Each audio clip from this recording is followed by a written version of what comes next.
the people who are still, quote, enslaved are enslaved by their own conditioned beliefs. Very few people are actually free in terms of the way that they live their lives. The evolution of our planet could just start shifting overnight if people keep waking up and really ascending their consciousness. It would only take a few 100,000 people. But we're really just waking up to the truth. We're putting weak, cowardly, liar pedophiles in positions of power willingly. Nobody who voted for Obama would ever think I'm voting for a serial killer right now. This person has hundreds of times higher body count than any serial killer in prison has. So it shows you how much the illusion of authority blinds us from reality. Citizen is fundamentally a slave. The etymology of that word, citi, means like municipal, and zen in Latin means servant. So it's like a city servant or a city employee. They create a micro corporation that is a subsidiary or employee, aka slave, of the corporation called the United States, located in the District of Columbia. It's a company that we work for, that we're owned by, but we don't know it. So common law has nothing to do with sovereign citizenship. Right. It has everything to do with what exactly? Who we truly are. They need all of us in order to keep the system afloat. And we all have hundreds of millions, if not more than that, credits sitting somewhere in accounts that are rightfully ours. You're a free range slave. How are you going to get out of this?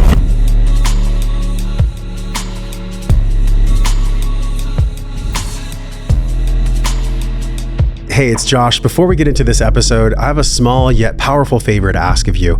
The community has been growing by thousands lately, and the bigger the tribe, the bigger names of world-class guests we can have on this podcast that I can bring to you from my heart, from my curiosity, so you can have more wellness and wisdom in your life. Would you please be so kind as to hit the subscribe button wherever you're watching or listening to this podcast? It'll allow us to rise naturally in the algorithms based on your 2-second act of generosity by you just tapping that little subscribe button wherever you're viewing or hearing this episode. Thank you so much. It means the world to me and our entire team here at Wellness and Wisdom.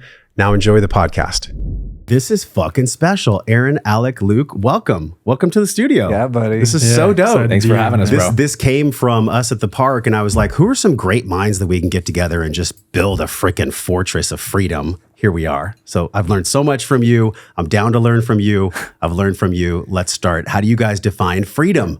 Freedom is my fucking highest value. It is why I do everything. It's why we bought land in Dripping Springs, like freedom of body, freedom of mind, freedom of spirit. There's so much to talk about. So you guys just super stoked. Who wants to go first on freedom? How do you define freedom in your life?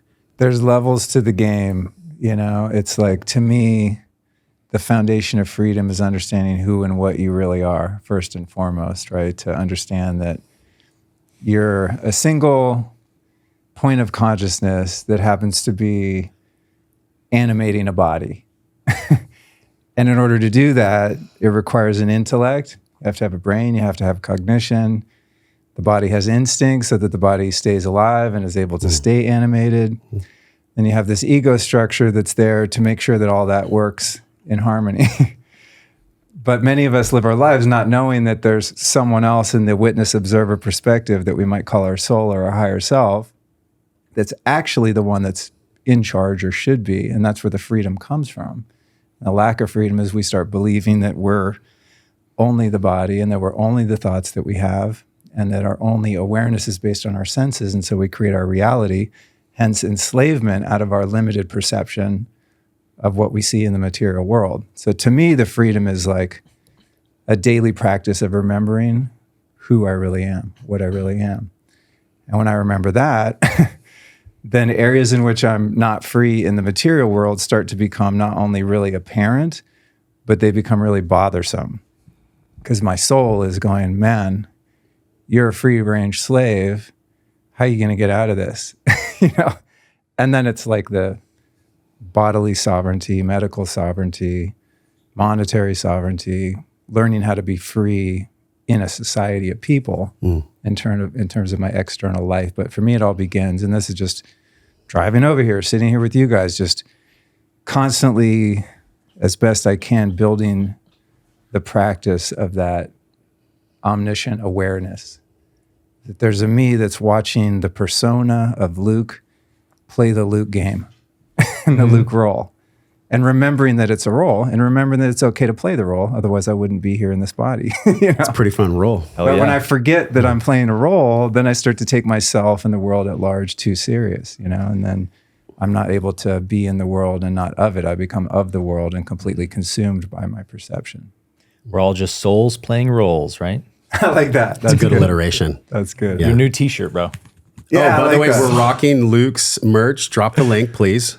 LukeStoreyMerch.com. Okay, y'all see this? Vitamin D's.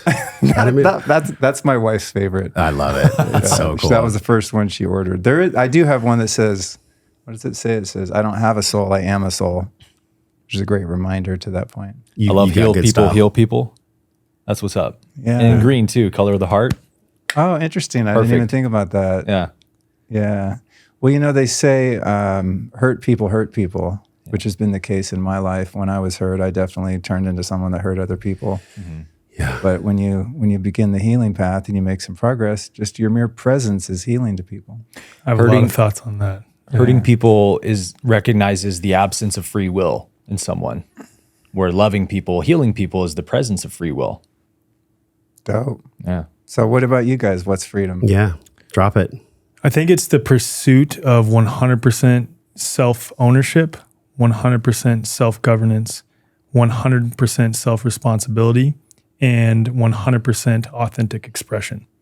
And I don't think we ever reach that 100%, but it's the pursuit of it. And the best way to get to a full, semblance of what freedom actually is by peeling back all the things that don't represent freedom in mind, body, and in spirit. So that's kind of how I view freedom. Like that. A process of subtraction rather than addition. Right. Because in ultimate reality, capital R, everyone already is free. Right. Mm-hmm. But it's just that we're encumbered by falsehoods and false beliefs and perception that tricks us into thinking that we're not free. Dude, it all goes back to what you said, what we truly are, knowing who we truly are and what we truly are, that is, right? Mm-hmm. So all the things that are not representative of that need to be peeled back, and what you're left with is freedom. So again, it's not an adding, it's subtracting all of the falsehoods, and that's conditioned beliefs that have been impressed upon you. That's things that you've bought into about yourself based on past traumas, et cetera, et cetera. But it's peeling back all those things, and then what you're left with is truth, is freedom, is love. Well, I don't have any limiting beliefs personally, or any conditioning to get over. No, I have a lot. I feel like deep down it's this navigational source where it's like, who do I want to spend my time with? What do I want to say no to? I think real freedom, real liberty is saying no to anything and anyone that I want to say no to. Mm-hmm. And the financial means that come with that, the spiritual awareness, the physical health, everything. I think it's really simplistic for me. I mean, I love what you're saying. I love what you're saying too. But at the core of this, it's like knowing and doing are very separate. So just because I know that I'm free doesn't mean that I can be free unless I actually behave in that way. And then I have to develop the faculty to know that I'm free, to act that I'm free. And I think it just comes to saying no, like much like Neo did in the Matrix, where he just put his hand up, much like we're going to talk about with common law. It's not about anger. It's not about fighting the system. It's just about putting your hand up with peace and just saying no. And then the bullets fall. Mm-hmm. And that movie's so powerful. I mean, I know you guys have watched Matrix like probably 10 times at least. It's one of my favorites, but it's really like, okay, if I'm free, then I have the means and the awareness to actually say no to anything and anyone at any time that doesn't align with my freedom or what I actually want to be or do or behave like in my life. That's the bomb drop for me. I'm still figuring it out. I do not have it wired, but that's my North Star. Like that's really where I come from. You have a great grasp of boundaries as an act of self-love. You're like a great boundary expander for me. I would echo that. Thank you. Yeah, it's one of your strengths. Mm-hmm. It's something I've been working on since I was about 5. Yeah, well, I've awareness learned, is key. Mommy boundaries. I've learned so much all the boundaries from you as well, and I'm curious. Like, what do you feel in your soul, in your being, that freedom actually is? Like, how would you define it? How do you wear it? You know, what is it for you? When you were talking, you reminded me of the classic verse in the book of James that says, "Faith without works is dead." And so it's the idea that, yeah, you can know freedom or understand you're free, but if your actions and behaviors don't demonstrate it, are you really free? You know, the faith doesn't really translate if it's not an embodiment that demonstrates itself in your life. And interestingly enough, that was kind of the big diversion and disagreement between like James and the apostles' gospel of Christ and the apostle Paul, who kind of hijacked Jesus's gospel. And he said, it's just about faith. It's just about confessing Jesus. Nothing else matters. And they were like, no, it's all about how your faith demonstrates itself in your actions. And so I would agree with that. I think freedom is an inner state of being that translates to how you show up in the world. And, you know, I would for sure agree with Luke's definition that freedom in a spiritual sense is knowing who you are. But what I really love to teach and practice myself is that freedom is the ability to be in my chosen state of being, regardless of the circumstances. And that takes a really deep level of embodiment, you know, to know who you are on that level, to where circumstances no longer dictate who you are in the present moment. And if anything, you know, reflects the degradation of our society, it's that, right? That everything is now outsourced. Everybody in society depends on external systems for everything. And so the second that those systems want to take something away, all your freedoms are gone. So you never really had them, right? Because they never belonged to you in the first place. So it's on the spiritual and the physical, it's an identical mirror in that way. Could you say in short then, it's then knowing who you are and fully expressing who you are? Being who you are, for sure. Yeah. What you just described to me speaks to integrity. You know, the piece about being in the same moral character and fortitude internally, regardless of what's going on in the external. That's like always my North Star. It's kind of like that thing you hear where you have someone who's really powerful and wealthy and they treat the waiter or the bellhop the same way they treat the CEO of the company. That's like an equal to them, right? It's a great demonstration of that. When someone's like the same person, regardless of venue. That's freedom. Yeah. Cool. So I'm curious for you guys, like what is a way that you've gotten over some type of shackle, maybe a mental shackle or a story that like in your life just fucking drove you mad for years? I know you have had a path with addiction. We talked a little bit about how much time do we have, Josh? I know. I think we've actually talked about that a few times too. Alec, we talked a little bit at Luke's house and you had shared that, you know, there was quite the story with you and your dad and your mom and the ways in which your mom was very spiritual. And then she got to this place where her spirituality didn't serve her anymore. I think that would be really powerful to talk about. And I think we could riff on that too, just our parental dynamics, which is essentially the amalgamation of our generational healing, but also how we navigate it as a fucking human in the 3D. There's a lot there. So lead us on that. I don't want to make this like a 6-part podcast series getting into all my family stuff, but I grew up in a pretty chaotic, tumultuous environment.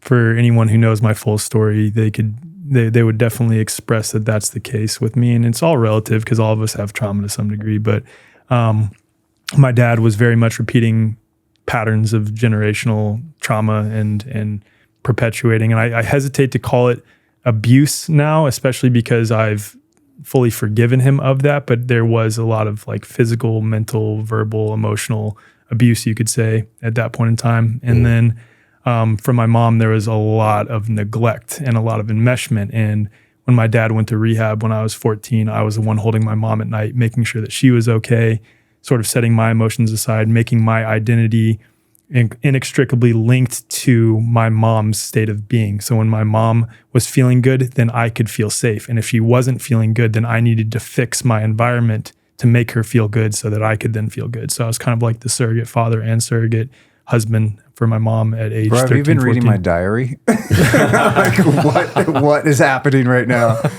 Is that your story too? Yeah. All that. Literally, yeah. So that's 100%. In many ways, mine as well. Yeah. That's wild. I've never heard you talk about it. And I'm just like, you too? Okay. Yeah. So how did you move through that? Yeah. This is going to sound cliche, but really learning to love myself. Because when I was younger, I felt really unworthy, and I still wrestle with that sometimes. Unworthy, ashamed to be who I am. Just feelings of shame and guilt arise within me quite a bit. But I learned to just simply feel it. Like, I feel like people try to prescribe certain techniques and things to heal trauma. And I've done a lot of shadow work, childhood trauma healing, meditative reparenting, EFT, EMDR. I've done all the things.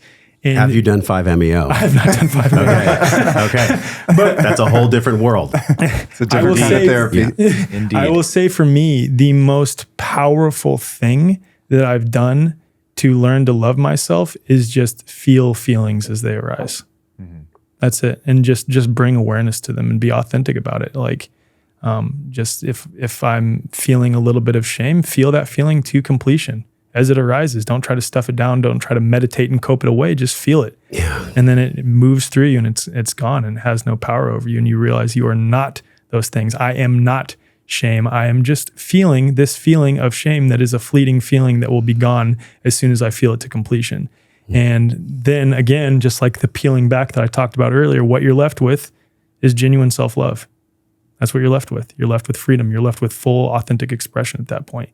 So this is why there's like hundreds, maybe even millions of self-love books out there. If it was easy, everybody would do it. Self-love ain't a light switch that you can flick on a Wednesday. Like it takes, I think you even said earlier, embodiment takes time. So the time that it took, I mean, like 5 years, 10 years for you to get to this point, because you're low 30s, you're 33. 31. Yeah. And I would Bro, say, you're ahead. You're ahead of the game. thanks, bro. I appreciate that. But I don't feel like I am. Alex's I'm on a dad journey. and me are the same age. No Yeah, way. same exact age. Yeah, Well, yeah. that's what I was going to say to bring this up. The other huge piece is forgiveness of others, like genuine forgiveness. Like when it comes to all the things that happened when I was younger, I've reached a point of total forgiveness for my dad and for my mom. And it's interesting that I had already reached that place of forgiveness, irrespective of whether my dad ever apologized or not. And there was a period where for 3.5 years we didn't talk. And then one day he reached out to me in 2021 and was, crying and apologized for everything that happened when I was younger. And it's when I had released that need that made it so my level of health, my level of worthiness, my level of freedom was relying on someone outside of me, because that's what it was previous. Like, in order for me to feel good, I need my dad to do this. Once I released that and just came into genuine forgiveness, which required that I worked through all the anger, all the shame, the guilt, the rage, the disappointment, all of those feelings, and got to a genuine place of compassion, forgiveness, seeing that he was just someone who didn't have the tools that were required and was just doing the best that he could with what he had at that time. Yeah. Got to that genuine place of forgiveness. And I got to that myself without needing someone else outside of me to impress it upon me. And once I got to that place, my reality oriented in a way that reflected how I became internally. And that's when my dad reached out to me and I was like, this is just crazy. And we've had an incredible relationship that we've been building ever since. And we're closer than we've ever been in my entire life. It's inspiring to watch you and him. So we've been at these meetings to learn about common law, which I know the three of you are a little bit more, maybe much more advanced than I am. And I think about what you said, because I've heard this from like many people on the podcast. When you change your state of being, the universe reorganizes itself, almost like recapitulates itself around you. And you actually just said that in a way that was so articulate and so touching. I wonder, like, how did your mom react to it? Because the mother wound is deep. Mark Wolin says the mother wound is the initial wound, and then the father wound happens after that. But the mother wound's deep for all of us. I wonder how that played out into this aspect of healing generational trauma. We can't make our parents behave differently. It'd be great if we could. It would be a lot fucking easier. But how did that play out with your mom? Yeah, I would say that the best way to articulate this is my mom is still on a path of learning to forgive and is still struggling to forgive. And that reflects in her life quite a bit, in my opinion. Not to project my thoughts onto what's going on with her. We don't really speak. And it's because I have a relationship with my dad. My mom no longer speaks with me. So she's still struggling to forgive. And then what I've looked at that as is it's an invitation for me to, again, learn self-love and self-compassion, because like having my mom reject me 2.5 years ago because I have a relationship with my dad brought about a lot of shame and guilt inside of me, especially because I was the surrogate father and surrogate husband, and my identity was inextricably linked to her for some time. And watching her through multiple suicide attempts on psych meds, watching her like walk through the house at 2 a.m. seeing apparitions and have akathisia where she's just shaking like this. That was a good part of my childhood. And so having had that point in my life with that identity inextricably linked to my mom, being rejected by her was super painful. And then that brought about, like I said, a lot of shame and guilt. But once I flipped it and looked at it as an opportunity and for me to learn to love myself, and that there's no one coming to save me, and my level of health, my level of self-expression, my level of authenticity, my level of overall well-being is not reliant on my mother.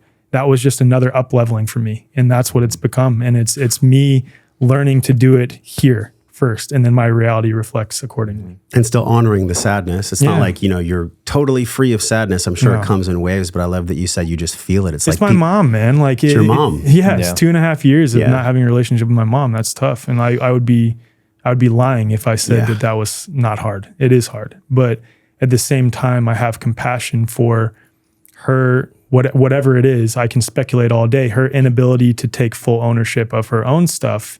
And she's still putting her level of her health level on someone outside of her, right? And I have compassion for that. And that's just not the choice that I make. I choose to forgive. And what I've seen in expressing authentic forgiveness is that my dad is now like doing more of the work. And that's not because of me, but if I can represent someone who is embodying forgiveness and be that in his life, then he's willing to do. I mean, you guys have met my dad. It partially is though, man. Yeah, like it partially your forgiveness really is a catalyst for your dad. Totally. I know you and your dad really well, and I think you both are such a shining example of the power of forgiveness to heal and to expand relationships. We started talking about freedom a minute ago, and going back to the idea that freedom is the ability to be in my chosen state of being, regardless of the other or the circumstance. You can see why judgments and bitterness and grievances are such an attack upon myself, because, maybe another definition of freedom would be the ability to live in perfect obedience to natural laws or divine laws. Because the moment that I violate one of God's laws, that law has to violate me in equal measure immediately. The second I have a negative thought, an attack thought against somebody else, there's a destructive influence in my body at that moment, in my mind. And it continues to grow the longer I hold on to it. And so forgiveness represents the ultimate declaration of freedom, that I'm absolving the karmic ties I create with everyone I've judged and resented and not forgiven. And so I'm taking my freedom back when I forgive. Right. And it doesn't matter if they forgive. If I forgive them, I absolve my end of the karmic tie. And that's what freedom is. And I think the trap, totally agree, by the way, but I think the trap that I've found myself in personally is at times where I've tried to jump to forgiveness based on this is how I should be. This is how like the world expects me to be, right? Yep. Without feeling the feelings along the line of that. I think it's important that we feel those feelings authentically to full expression. And I think where people get stuck in the anger, stuck in the resentment, stuck in those what we consider quote negative emotions is simply because they're not allowing themselves to feel it to completion. Yeah. That's why people get stuck in perpetual, just subtle levels or higher levels of anger, because they don't feel the anger to completion. You can't forgive what you don't feel. Exactly. Emotional bypassing. Yeah, absolutely. Yep. Have you ever read the book Silently Seduced? My wife has recommended that to me quite a bit. What's it about? It's about emotional incest. Yeah. Some of what Alec was alluding to, when a parent, usually the opposite gender parent, essentially turns the kid into a surrogate spouse. Yeah. Which happens a lot when a man or woman has been really deeply hurt in a relationship and they close their heart to dating and, ever marrying again and things like that, oftentimes after a bitter divorce or dysfunctional or painful relationship. And so they'll become like best friends with their kid. When I hear someone say like, yeah, my mom's my best friend, I'm like, ooh, better look into that. Super common. It's a really, really meaningful book. And there's so much emotional harm, just like a physical incest kind of thing would be, because it stunts your growth. And in the case of being a boy who had that dynamic of a relationship with a mother, it's very emasculating. Yeah, I've been through that personally. My mom was manic bipolar, so I have all these memories of her like in the room for days. My brother and I would make each other cereal. And by the way, I love you, Mom. Like, she was, as we've echoed here, just doing the best she could with the level of consciousness she had. So Everybody is. I'm not demonizing my mom, but it was so profound that it weaved its way into every relationship with a woman that I ever had. And even with Carrie Michelle, like we're 5 years in and I'm still feeling the residue leave my system, leave my being.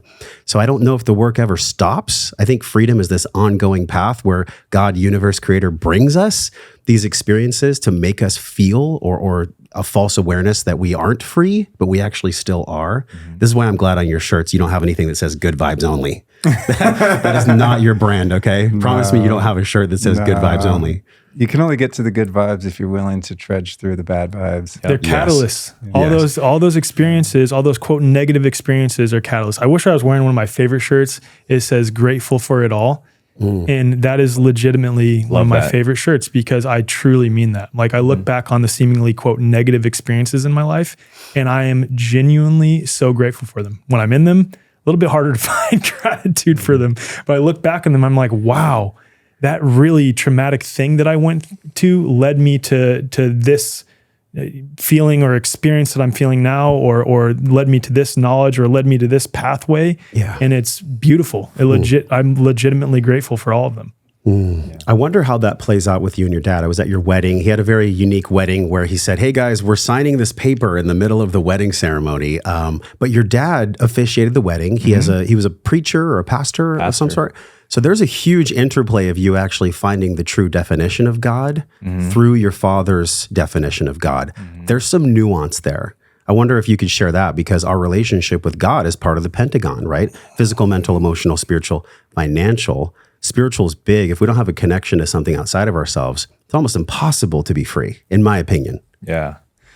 Yeah, it's been an interesting journey with my dad because we have always been very close and my dad has always been a man after God's heart. And so from birth, I just idolized my father and wanted to be just like him. But because he had such a heart for God and such incredible integrity, he's the kind of guy that would not take a penny from a Coke machine. If he found it there, he'd put it back. Just like always preached integrity to me. So I was very blessed that I didn't have to grow up in a pastor's household that was like extremely rigid and dogmatic and put all these rules and limitations on me. My dad grew up as a Nazarene pastor's kid. And so his parents were very much like that. He had to have his hair slicked back, wear a white t-shirt tucked in, like same outfit every day, couldn't deviate, all these crazy rules, couldn't interact with girls, watch TV, go to swimming pools. Damn. Yeah. No swimming pools. Why no swimming pool? Mixed bathing. Oh, wow. It's very sexual. Oh. I mean, let's be honest. When you're a prepubescent boy, it is pretty sexual. There's some truth to it. Yeah, for sure. I mean, that's like the first time you've seen a female form that revealed. Things start to activate. Well, it's funny you say that because I was told these things growing up and I looked at them as like, oh, that's just so over the top. And then as you get older and you experience more life, I look back on some of those things now and I'm like, maybe grandma and grandpa weren't so wrong after all. Yeah. Like the TV, they called it the devil's box. They said, you can't watch the devil's box. And my whole life, I'm like, oh, that's so silly. Now I'm like, 100%, dude. The devil's box, perfect description. Right, and like rock and roll. I remember not to interrupt you, but you just reminded me in the 80s how there was like the PMRC, there was all this censorship of like heavy metal bands and stuff. They went after Ozzy and Twisted Sister and called it like satanic music, which I don't believe it was based on like their messaging. It was just kind of, marketing or something. But when you think about the consciousness of certain music, like gangster rap or thrash, death metal. I mean, you listen to that when you're in like the state. I doubt any of us four listen to that. No judgment on people that do, but I used to. And now if I go back and listen to that music, it's just like, it's repugnant to me. It's so dark. So maybe there is some negative energy in some movies and TV and music and for sure different art, right? I feel like it's a way to keep people in that wounded state, especially gangster rap. It's like, fuck bitches, get money, blah, blah. It's like, it's almost like a re-wounding of what's familiar, and it allows them to get out some of that anger through the music. Like people that blast. Look at these guys that have like 15 subwoofers in their car, and they'll roll up next to me on the freeway, and my windows are closed, and I'm turned off by it. I can't even imagine what kind of low vibrational soup they're fucking swimming in with that music. But go back to your dad. Yeah, so much I want to say on that topic, but we'll put a bookmark in it. Yeah. To just wrap it up, I had to be true to my path when I was disenfranchised from Christianity at 23 and was just like, hey guys, I don't believe in this version of God anymore. I can't do this with you guys anymore. I'm out. And it took me many years to make that leap of faith because I literally didn't know anybody who wasn't Christian. Every friend, every family member, all Christians. And you know what happens when you leave the cult, right? You're ostracized. So I'm like, do I want to blow up my entire life, lose every friendship, every family member, and start from scratch? That was a big pill to swallow for a while. But the internal conflict and the suffering just kept accruing until I was like, I'll do whatever it takes to get rid of this feeling, So I blew up my life, announced my, exit from churchianity, and moved back to Oklahoma and started my life over again and started spiritual seeking outside of Christianity. And that was hard for my dad. I was probably a little reckless with my Facebook posts and debates at that time. He had a lot of friends come to him being like, your son, he's a heretic now. He's a backslider. You got to put him in order again. Come on, he's making you look bad. And so that more than anything was hard for my dad to have all of his pastor friends like point their fingers at me. Yeah. But in the long run, my parents have been so abused by the church, and it's no different than anything else. Any corporation, there's always corruption. There's people trying to overthrow one another. It's a hierarchy, king of the hill battle. They've been lied about. They've been backstabbed by friends, accused of horrible things that weren't true. So like that was a blessing in disguise from my parents, that all that suffering also disenfranchised them from the church. And, it kind of heralds back to Jesus's statement of, a tree by its fruit. A good tree can't bear bad fruit, period. So all these people that are lying, cheating on their wives, laundering money from the church, something must be wrong with our belief system.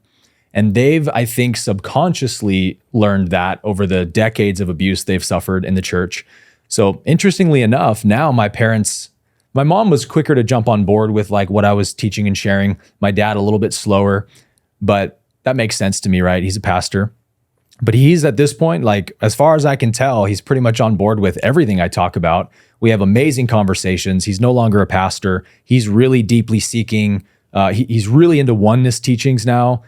Doesn't believe in hell, like stuff I never thought I would see my dad say or believe in my life. So it just goes to show, man, that God works in mysterious ways. So much mystery. I feel like God could sit right here. There's like another seat for mystery at the table. Totally. It's crazy how much we three have in common, and Josh too, to some degree. I know Josh more so than I know you two. You just reminded me the other day. I wish I could create the accurate context for who my dad is and who he was. Raised in Colorado, hunting, fishing, Republican, just tough customer. Man's man. Yeah, just hardcore, tough customer. And beautiful person, but was never open-minded to spirituality, and thinks anyone that ever smoked weed is like I don't know, what do you call them? They smoke dope. They're a hippie, just the whole thing, right? He sends me, we talked the other day. I said, what's going on, Dad? He said, well, oh man, things are going really well. I went and did, what did he call it? He goes, I've been working with the pendulum. Yeah, he's like doing the pendulum, like doing, like equivalent of muscle testing on different ideas and things like that. And I was like, okay, did I call the wrong number? Yeah, and then he goes, yeah, and then I went to see a channel, and she's been telling me all this stuff about, all my relatives talking to me from the other side, and it all checks out. Yeah. It's just so wild, when someone has an open mind, what's possible. Mm-hmm. I think it started a couple years ago. I turned him on to Joe Dispenza stuff, and he went to a Joe Dispenza retreat with myself and my wife, and he only missed one out of the 7 days, and they're like 2, 4, 5-hour meditations, man. Mm-hmm. And he did that, and then a few months after that, he went and started doing some ketamine therapy. And he's just like committed to his healing path. But Amazing. The pendulum and the channeling shit, I was like, what? It's just incredible. Whatever gets you in, I guess. Yeah, it's incredible. Like you just never know like what someone's capable of when they really have a desire to be free. Mm-hmm. But how much of your way of being influenced, much like Alec's way of being influenced Derek, how much of your way of being influenced your dad? Well, humbly, I would say probably quite a bit. Because of where I came from, which is where he came from. But, the years that I struggled with addiction and got sober, I turned him on to the 12-step program. And, And he went there for some time, even though he had quit drinking, when he was 30, around the time I was born or so. And he took that, path for a while, and then turned him on to David Hawkins, So I think it's been a mutual teaching and learning relationship. Always. But he has seen, and I learned, I call him and ask him for advice on things all the time. We have our areas of expertise, right? Yeah. Finances, not so much mine. He's great at that, having prudence in the way he operates in the world. And there's a lot that he teaches me about integrity, very integrous, very honest man, That's so very inspiring. reliable man. So he has so many great attributes. But as far as influencing, I think more than me telling him about anything, he's observed the success that I've had in my life through all of the effort that I put into healing and awakening. This is what I was thinking the whole time. First, as he was talking about how he became disenfranchised from the church, it's because they're just sharing ideas, but they're not embodying the love of Christ, right? And then with you, your dad seemed to have come on board, based on what I'm hearing, largely because of what he's seeing in you. And I always relate everything back to like the nature of reality and who and what we are. And Eileen McCusick's work, I've been sharing this a lot. I shared it a lot during Confluence, the event that we just came from. A strong, coherent field will overtake and entrain a weak and coherent field. And this is measurable and observable per Eileen McCusick's work. And what that means is the more that we actually embody these ideas, this wisdom, and express it, the more we're representing strong, coherent fields that overtake and entrain, bring into coherence the weak, incoherent fields. And that's why when you started embodying these new teachings, representing that more than just, as you said, just sharing it on Facebook aggressively, you started embodying it. Your dad, who was a pastor, came around. Your dad, who you never thought would come around, this stuff came around. The more we can, and apply that to life in general, especially as it relates to the freedom community, holistic health, all the things that are going on right now, the more that we can represent strong, coherent fields, embodying something, the more that we bring other people into coherence around us.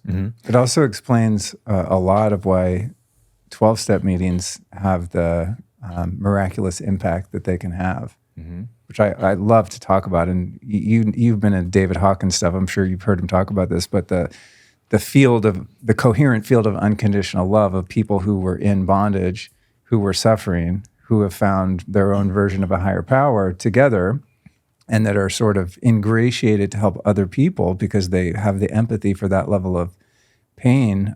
It's incredible. And that, it's just one example. You don't have to be an alcoholic to have that experience. It can happen in churches and spiritual groups and four of us sitting here, right? But I've always tripped on how, it's what happened for me, but even watching more dramatic cases where you have a little meeting in a church basement somewhere, right? With like shitty coffee, little folding chairs, not the greatest vibe, fluorescent lights. Anyone that's ever been in a meeting, they're usually not in high-end places because the organization doesn't make any money, right? It's built to be permanently, just breaking even. There's no monetary incentive for that organization. But to watch and I saw this hundreds, if not thousands of times, someone comes in, homeless person living on the streets for years, just completely lost.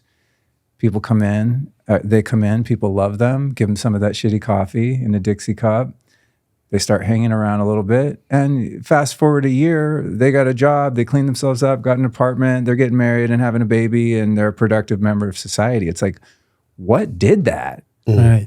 Part of it is that entrainment. Part of it is the teachings, right, and the practices that one needs to follow in order to sustain that. But just the initial transformation is wild.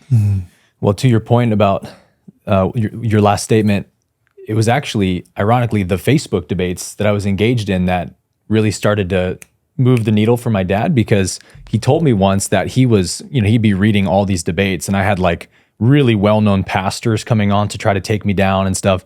And I was saying basically the gospel that Christians preach is not the gospel that Jesus preached. Jesus never said, worship me, I'm your savior, I'm going to die for your sins, my blood will atone for your sins. Nothing of the sort. And when you get in these debates with Christians, they get very defensive and they resort to name calling very quickly. So my dad's reading these debates and he said, I was agreeing with your opponent's ideas, but your approach and attitude towards them, I could not deny was more Christ-like. And I would often point out to people like, I just want to reflect this to you that you've called me this, and I would list all the names they've called me. Right. And I've called you my brother, my friend, and I've said nothing but nice things to you. Which one of us has better fruits of Christ, do you think? And that was something I did often because I think that someone who's in hypocrisy needs to be shown their hypocrisy. Otherwise, everything else increases their hypocrisy. And I don't mean like, you're a hypocrite, but like actually reflect something back to them that forces them to cognize the contradictions, right, in their beliefs and behaviors. So I would love to offer those reflections to Christians of like, hey, you may have all the ideas right, but look at the way you're behaving. Mm-hmm. And Jesus said, you know a tree by its fruit. And my dad said, I couldn't deny that you were becoming more Christ-like with your new beliefs. And then over the years of watching YouTube videos, he had a huge hesitancy for what I was saying. But he said, one day I saw a video of yours come up. I watched like 2 seconds of it and you used like new age terms. And I was like, oh, I can't stand to hear my son talk like this. And he turned it off and he said he felt the Holy Spirit say to him, Scott, watch the video with an open mind, without your resistance to these words and labels, and feel what your son is saying. It's like, so I watched it, and by the end of the video, I'm crying, tears down my face. I'm seeing the real message. I got past the labels, So it all goes back to what we're saying here, that if you don't embody the energy of the solution in your energy field, you can't teach people, you can't transform people, because words are just symbols of symbols, right? They point to something beyond themselves. So if we have words but not embodiment, we're not doing anybody any good. And so that goes the same with freedom, right? You can't just talk about freedom and live like a slave and expect to make disciples and help people get free. That's why so much of what we're all doing in our lives, the embodiment of common law and sovereignty, we feel it as like an inner responsibility of like, I can't help anybody unless I get free from the matrix myself. Yeah. And it translates to everything else, spirituality, family, it's all the same thing. Another thing that's really interesting, going back to Eileen's work as it relates to that too, you talking about how you can't help others until you help yourself first. Both Eileen's work and Veda Austin's work have shown that a strong coherent field, like I said, will overtake and entrain a weak incoherent one. But what is important there is that it's a strong coherent field first. Yep. It must be brought into resonance itself first. And then Veda Austin's work with water, she's shown that when you take tap water and set it next to spring water. I love that experiment. Yeah, the spring water brings into coherence the tap water, but she's also shown that tap water or other types of water must heal themselves first before they can, impact other bodies of water. So it requires that we do the work to heal ourselves first and get ourselves right before we can impact other people. It makes sense. We're 80, 90% water, something like that. Yeah. So when I speak, as I'm speaking right now, I'm vibrating through my voice box, the water in my body, the water in all of your bodies. So someone who has a strong coherent field, like I'm sure you felt this at Confluence, which by the way, Confluence definition is water meeting a head. Right. So it's really? I didn't know that. Yeah. Confluence is where two rivers come together and they mix, like in the Amazon. Wow. And so I wonder from like a Confluence standpoint, where are we in society as far as spiritual maturation? I've been thinking about this a lot because it's easy for somebody that maybe is like hearing the conversation, absorbing what we're saying for the first time, and they might be in a totally incoherent state. So they may not be able to absorb the wisdom that's being shared. There's a humility aspect to this where none of us are wearing a white robe floating on top of a mountain. I have a white robe underneath this. Well, maybe Luke does. But I wonder for you guys. I'm touching my mala beads under the table, by the way. Hey. Not those beads. He's just been chanting the whole time. Yeah. So in comes the humility, you right? can't hear me, but in my mind, I'm saying Ram. But this is something that I've been thinking about a lot because in our world of, I guess you could say, media, conscious media, podcasting, there's a lot of people where when I hear them speak, they have like the 1 million followers and they have everything on paper that looks good.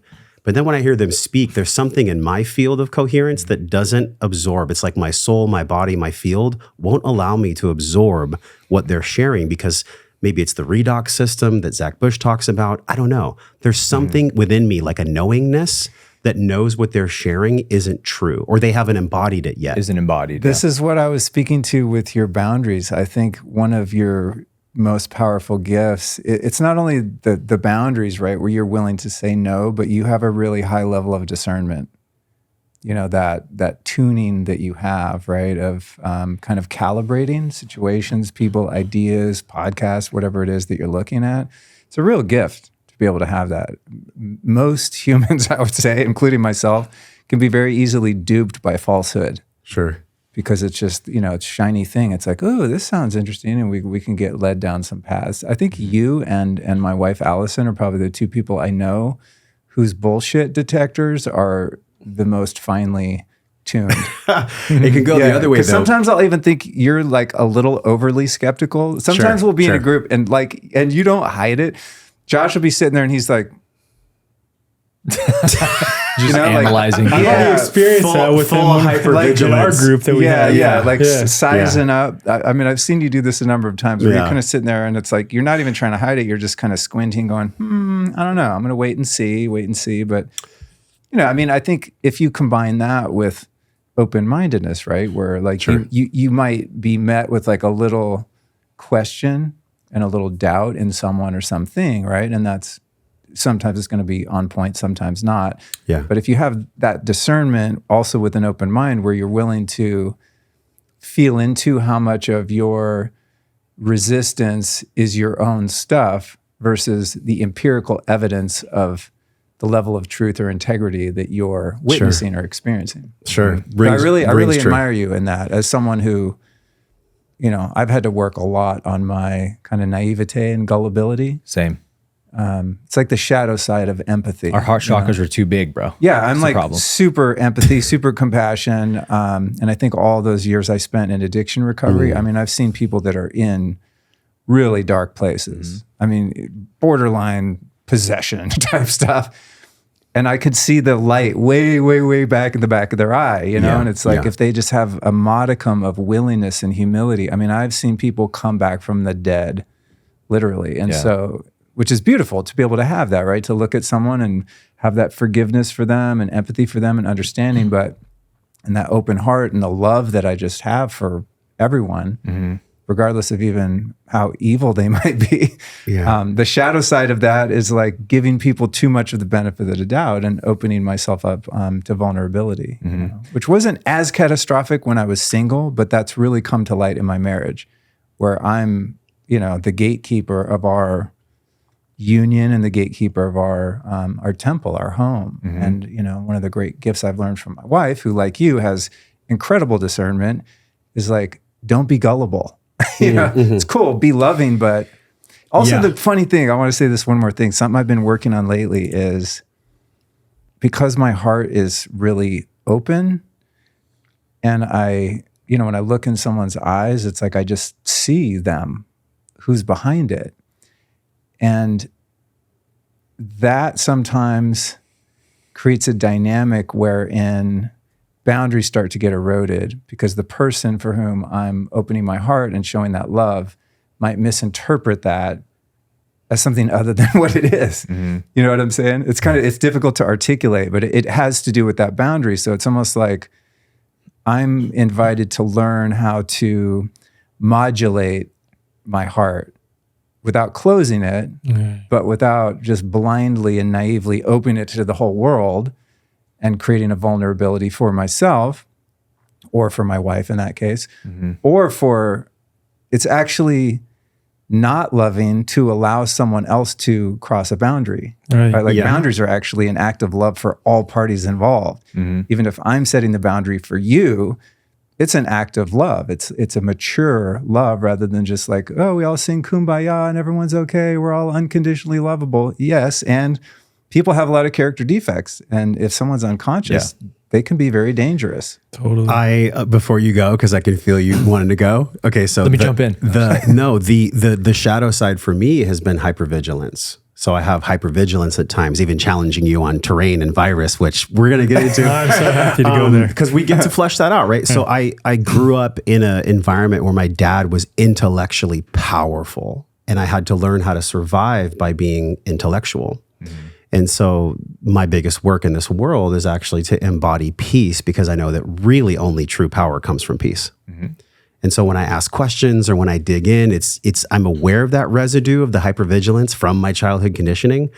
And if I had to veer on one side, I think what's even gotten me to this place where we get to sit at this table together has been me seeing people for who they are, and paradoxically, also noticing if they have a true heart-based intention or not. And do I have it wired? Fuck no. I would say I probably always veer towards the side of hypervigilance, as to which you speak, but that's gotten me to this place. And so my maturation is being called forth to have a more open heart and to be more open-minded to virus and terrain, and even the way that water teaches water. Can I blow my snot on you? So that's there. See what happens. Wait, what did you mean by that? Blow my snot on you? Can we share a handkerchief? Please wipe it on the beads. But please, counter that. Yeah. Well, what we're talking about here is the balance of wisdom and love, and that's where all true power comes from, is the confluence of wisdom and love, or masculine, feminine. There's an interesting passage I was reminded of when you were talking, Luke, from the Law of One, where Ra is describing how positive and negative beings interact in the universe at different density levels, and negatively polarized entities, dark beings, like to come to third density planets like this one, because this density is what they call the density of the choosing, or the choice, where every soul is here to decide, do I want the dark path or the light path? And you keep reincarnating here until you make that choice. And so they say this is the feeding ground for negative entities, because they like to take advantage of the neophyte. And so when a third density being is coming into their chosen path of the light, there's a moment of time where they're very easy to take advantage of, because they're trying to emerge into love and activate the fourth center, which is the heart chakra. So you're trying to become a being of love and love everyone and forgive everyone. And the negative beings are like, this is a little entryway for me, because this being wants to accept everyone, so there's some open doors there. And so it's not until we infuse our love with wisdom, which you could say is discernment, that we become truly powerful, because now our love can be used in the ways we want it to be used and not be taken advantage of anymore by the darkness, which that's all the darkness can do, is take advantage of things. It has no power in and of itself other than the power it takes from others. So I'd like to answer your initial question. I kind of see our planet dividing from light and dark right now, because we're in this huge planetary upgrade, this great awakening. I think it really kind of kicked off in 2012. And I had an interesting experience this week. I went to a comedy show, a Shane Gillis show at the HEB Center in Cedar Park. And my wife and I walk in there, and I just spend all my time with people like you. I'm in conscious community all the time, and I'm teaching, and that's it. I don't really go out into the matrix very often. And it was such a wake-up call, man, to be in that energy, in that environment, and remember, this is where the vast majority of people still live.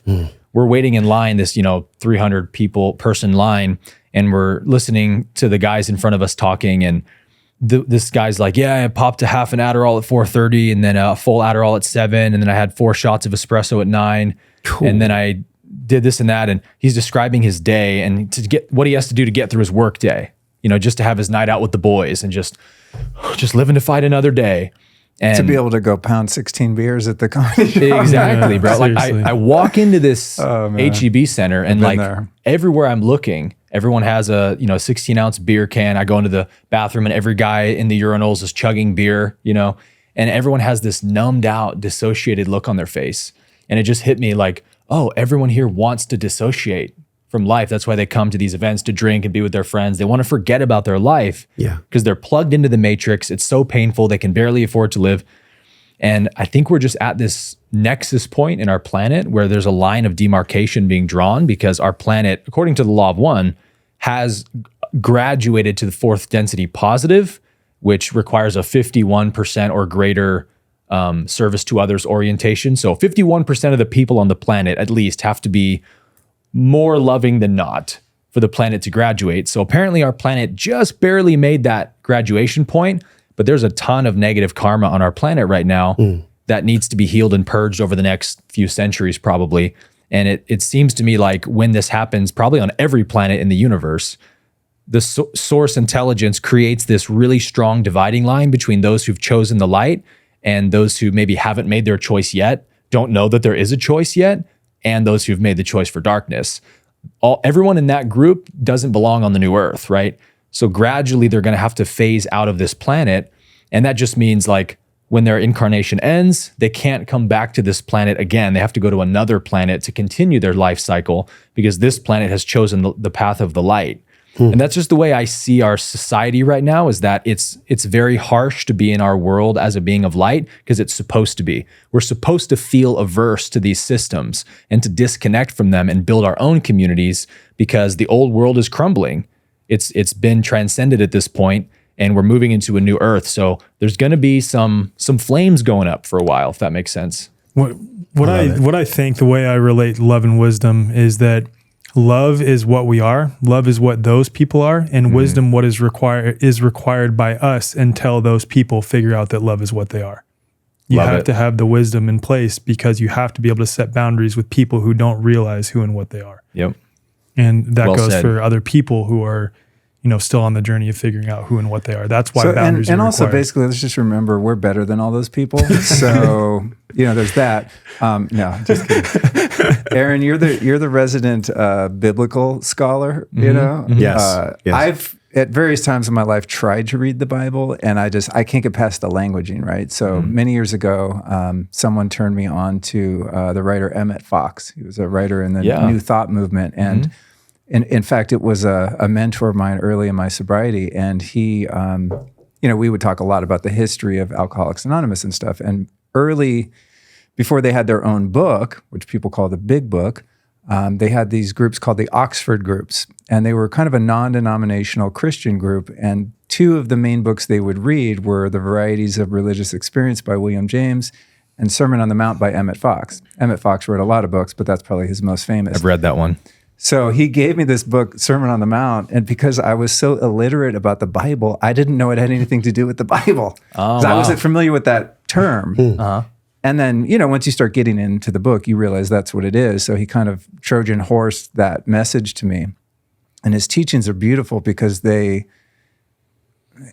he had a knack for sort of removing metaphor and dogma from biblical teachings and just got down to the core principles of like what he believed that Jesus was actually saying, right? So it's like, it's very like Vedic in a way. It's about love, and it's about your thoughts. Like Emmett Fox was all about the power of the mind. But anyway, I bring that up just to share with people, like there's some beautiful teachings there. But one of my favorite Emmett Fox teachings is his definition of wisdom is a perfect blend of intelligence and love. That's great. And like, man, that's so good. And it speaks to kind of this thread that we've been on. Yeah. I've heard it called applied intelligence. Oh, nice. Sure. Nice. I just want to answer your original question real quick because I have a lot of thoughts on that too. I was asked by Kelly Brogan recently, like what I think about the thinking crisis that we're in, of which I agree, we're in a thinking crisis. And you could say that's the bifurcation that Aaron's referring to that we're all kind of touching on. And if I had to categorize it in three ways, it's empiricism, which is knowing of the body, rationalism, which is knowing of the mind, and mysticism, which is knowing of the spirit. And I don't think that in this life we can ever fully know anything at all with our limited perception and senses and this illusion of duality, right? So empiricism, you employ something like the scientific method in order to falsify hypotheses, right? In order to point out, again, going back to what I said earlier, peel away what is clearly not true. Rationalism, you employ logical fallacies. So you look at people who are making arguments for why they think what they think or why their position is what it is, and you employ logical fallacies to be able to snuff out what is clearly not a logical, coherent position. So that's knowing of the mind. And it's, again, peeling away what is not true. And then mysticism is knowing of the spirit. And that requires that you be a clear vessel, a strong, coherent field in order to know, just sense that someone is BSing, just like you're talking about with some of these podcasts. You just get the vibe that they're not telling the truth or they're coming with malintention, right? And then the two ways that I think, especially speaking to, I'd imagine your audience is like mine, largely in the like health freedom / holistic health movement, where I think that many of us still need to be wary not to fall into traps, is being conditioned to believe that there's something outside of you coming to get you that you need to fear that you are powerless against, and or being conditioned to believe that there is someone outside of you coming to save you that you need to rally behind, that you need to outsource your power to. Wait, Trump's not coming to save us? I was just thinking Yes, he is. Come on. We're not going to make America great again? But I think those are the two hooks where people in this movement are hooked into buying into something that is fundamentally still disempowering and not leading them back to themselves. Because I think that is the whole journey, is trying to figure out this reality based on empiricism, rationalism, and mysticism, if I had to, again, categorize it, which there's a lot of overlap between the three, but just being on the pursuit of trying to figure this place out, trying to know with childlike curiosity. That's like the whole journey of this experience, in my opinion. I was feeling that when you were sharing. Jesus would put children in the room when he was lecturing, because children had an open heart and an open mind. And so I learned stuff from my son all the time. We just talked about this last week on your podcast. Like, my son is so pure. He's with what is. He doesn't have the conscious, unconscious filters that we have developed over life because of trauma and things that have occurred. What was really interesting in what you were sharing is you talked about 51%. The code in police doctrine for someone that's insane is 5150. So I wonder the similarity there. If we're at a tipping point of 51% of the population, that the 50% might think are insane, but we're really just waking up to the truth. Yeah. Well, it goes back to the coherent field, incoherent field.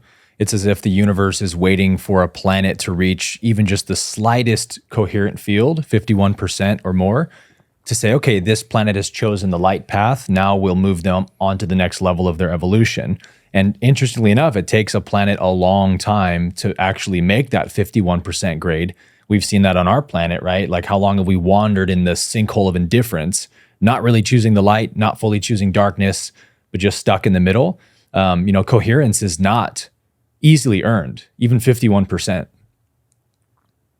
That 51% thing also aligns with David Hawkins' work, how he would calibrate the levels of consciousness of humanity in different countries and different, everything. The book Truth versus Falsehood does a really great job of, everything from like the Rolling Stones to Buddha, it's like all in there. But he talked about at various times in his lectures how there were, I think at one point in one of the lectures, say 8 human beings alive on the planet in their bodies that calibrate over 800, which is like way past enlightenment. Like, at that level, you really don't have to stay here. So most of them don't. Right? They're just like, poof. They just, turn into fairy dust or whatever.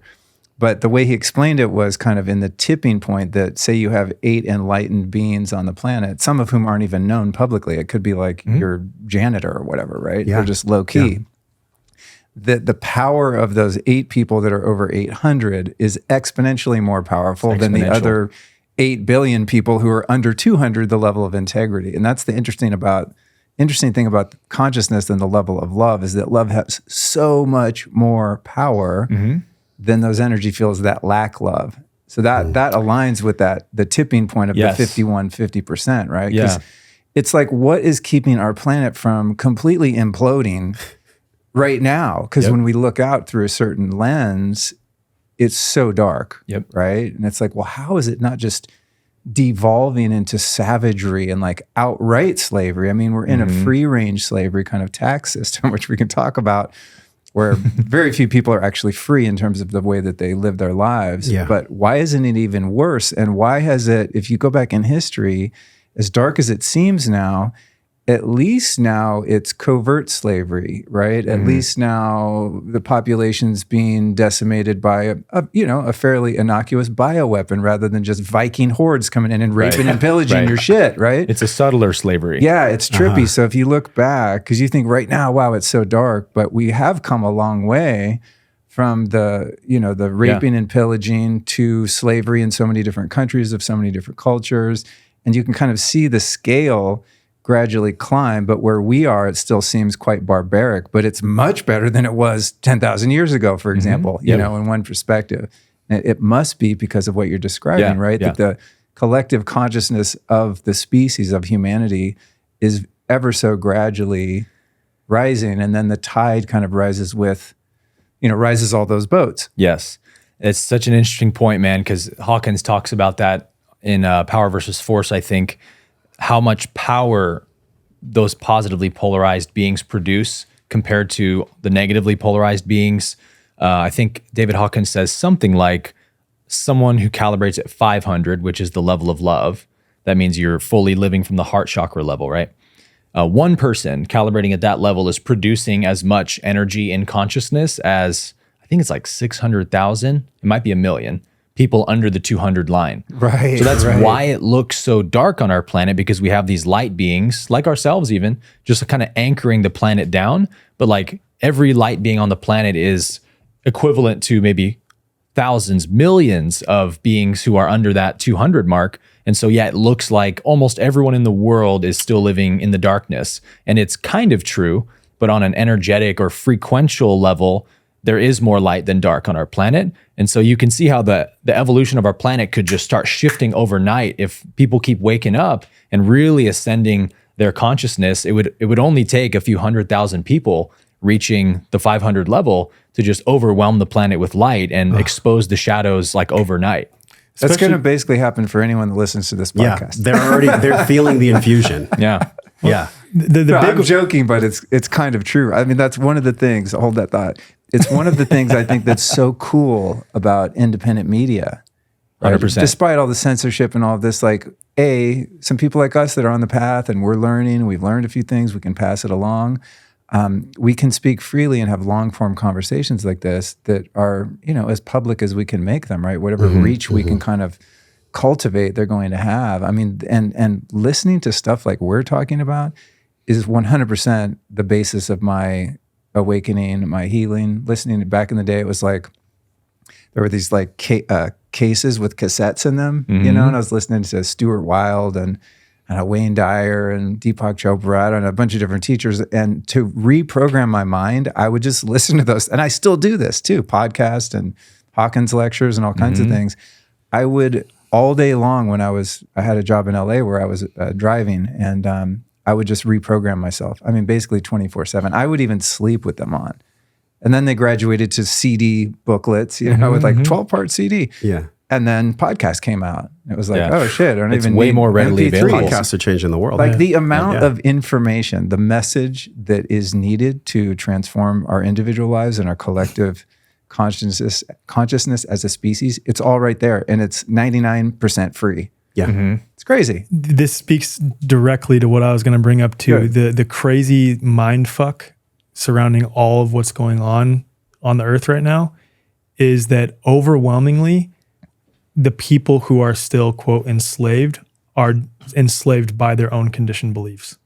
Like that is overwhelmingly the case. Like you look at, as an example, everything that happened over the last 4 years with COVID, right? COVID, for those who know my word, convid. But by the way, I think I might have invented the word convid because I never heard anyone say it, and now everyone calls it that. It could be a 100th monkey thing where we all thought of it at the same time, but I would still like to take credit for it. I'll make sure like people give you credit. I would still like to take credit for it. New t-shirt, I invented convid. Hashtag convid. But you think about what happened over the last 4 years, everyone's pointing to like what they did to us. And my answer to that is always, had everyone who authentically wanted to say no, just said no and continued on with their life, which didn't require any belligerence, didn't require hostility, didn't require any of that stuff. Just say no and continue on with your life as you please. There is nothing that would have happened. There's absolutely zero things that could have been done, quote, to us. It was by our own conditioned beliefs first. And likewise, people, when I share something like that, they'll say, some sentiments like that as it relates to voting, let's say, right? Or like political, quote, solutions. People will say, well, then what's your solution to this? I'm like, you're missing the entire point. It's for you to dissolve your own conditioned beliefs and you to cultivate your own solution. That's the point. Right. They're still trying to outsource it to you because you're the one that's pointing out like, hey, what we're doing is not working. Right. Exactly. Oh, so you think you're our new savior? Yeah. Like, so then it's your, no, this is so good because then now I'm again deflecting my responsibility to create the world that I want to participate in to you, the guy who's doubting the way we're doing it. Right. Wow, that's cool. That's part deep. of us taking our power back is to say they did to us what we let them do to us. Right, man. Right. I remember we had this beautiful meeting at Luke's house and Brother Truth was there, which we'll link that in the show notes. And he said, everything could change if Beyonce just threw out a tweet. Think about how many people she could touch, but she's in bondage. She's in slavery to her overlords. And it really points to the next segment of this podcast, which is... Oh, here we go. Which is... You go with Beyonce, it's getting deep, bro. Well, she sold out to Pepsi. I mean, she's slanging Pepsi. She might have sold out to someone 50 past million. that point. Yeah, But anyway. she's Or the slanging more than cabal, or Pepsi. whoever you want to describe it as. But the confluence of where we are now is really this slavery to money. And I can think about my own money wound. I remember there was a time in my life where I would actually say something like this: rich people are fucking evil. Yeah. Oh, yeah. I remember myself saying that. I had my liberal days too. And 100%. Grown up in California, 40 years, man. yeah. San Diego, California. Didn't you? A lot of my... I mean, yeah, I was a Bernie guy to some degree. Me too, Yeah, bro. so this... Bernie 2016. Yeah, I never This- voted though. I've never voted. Never. I'm jealous. Shout Okay, out. sorry, go ahead. Shout out, but we'll talk about that. So the pain body, to quote Eckhart Tolle, that's still rippling, even I notice it at times with myself when I'll interview like a Dan Martell, who's got $100 million in the bank, feeling into his heart, going past my own hypervigilance. The money wound on our planet is massive. Yeah. And it's massive for a reason. It's a manufactured reason, but we are co-creators in that manufacturing. And I wonder, I guess maybe the most educated person in the room, would you guys agree, would be Alec, to talk about common law. You guys have unique wisdom that I'd love you to share, but I'm just beginning the journey. Can I share one little thing on the abundance and wealth piece that you touched on? Dude, this is so huge. Okay. In one of the many ceremonies in which I've had some beautiful awakenings, I was feeling into limiting beliefs around money. And it occurred to me in that moment that the only reason poor people are poor is because they view wealthy people as a different type of person. You know, absent of the resentment and jealousy and envy and all of that, that definitely fuels it. But I could see how in my life, and, you know, I grew up with I don't want to say poor mom, but I mean, like, she waited tables. We lived in apartments. We didn't have a lot of money. My dad was pretty wealthy, you know, at least in contrast. And I mostly grew up with her, and there was some animosity between the two of them. And she and I viewed rich people, especially rich men, as bad and evil. Mm-hmm. And so, and I'm not blaming my mom for this, because I assumed this idea that I don't want to be like them, therefore I'm going to stay poor. And if I ever get $1 in my pocket, I'm going to spend it as quick as it got there, so I'm never accumulating any wealth. What a psyop. Because if you're wealthy, you're inherently selfish, greedy, you don't care about other people, right? It's such a huge thing. So I took that basic idea, and I've run it by a number of friends of mine who are exceedingly wealthy. You know, just this idea, like, do you think what makes the difference between rich people and poor people is just that rich people believe that they can be rich and that there's nothing wrong with it? And to a man, all of them have said absolutely. And it also explains part of the reason for generational wealth, because a lot of wealthy families don't spoil their kids. They might have a trust fund or something, but they make the kids, you know, go to college or earn their keep, start their own company or whatever. I think generational wealth is less about the inheritance and more about being indoctrinated into a family system and a belief system that it's easy to be rich.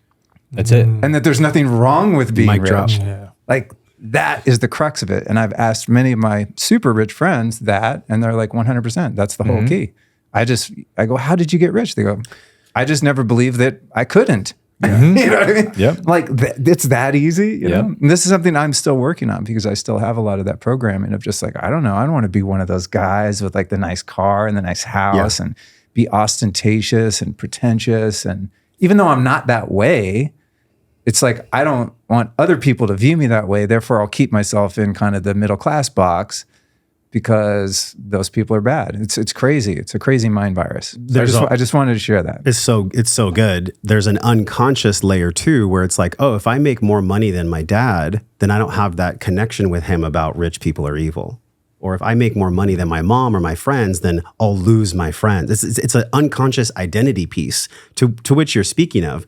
And I feel like the only way out is through. I mean, we've heard that fucking adage so much, but what is the through? I believe it's common law.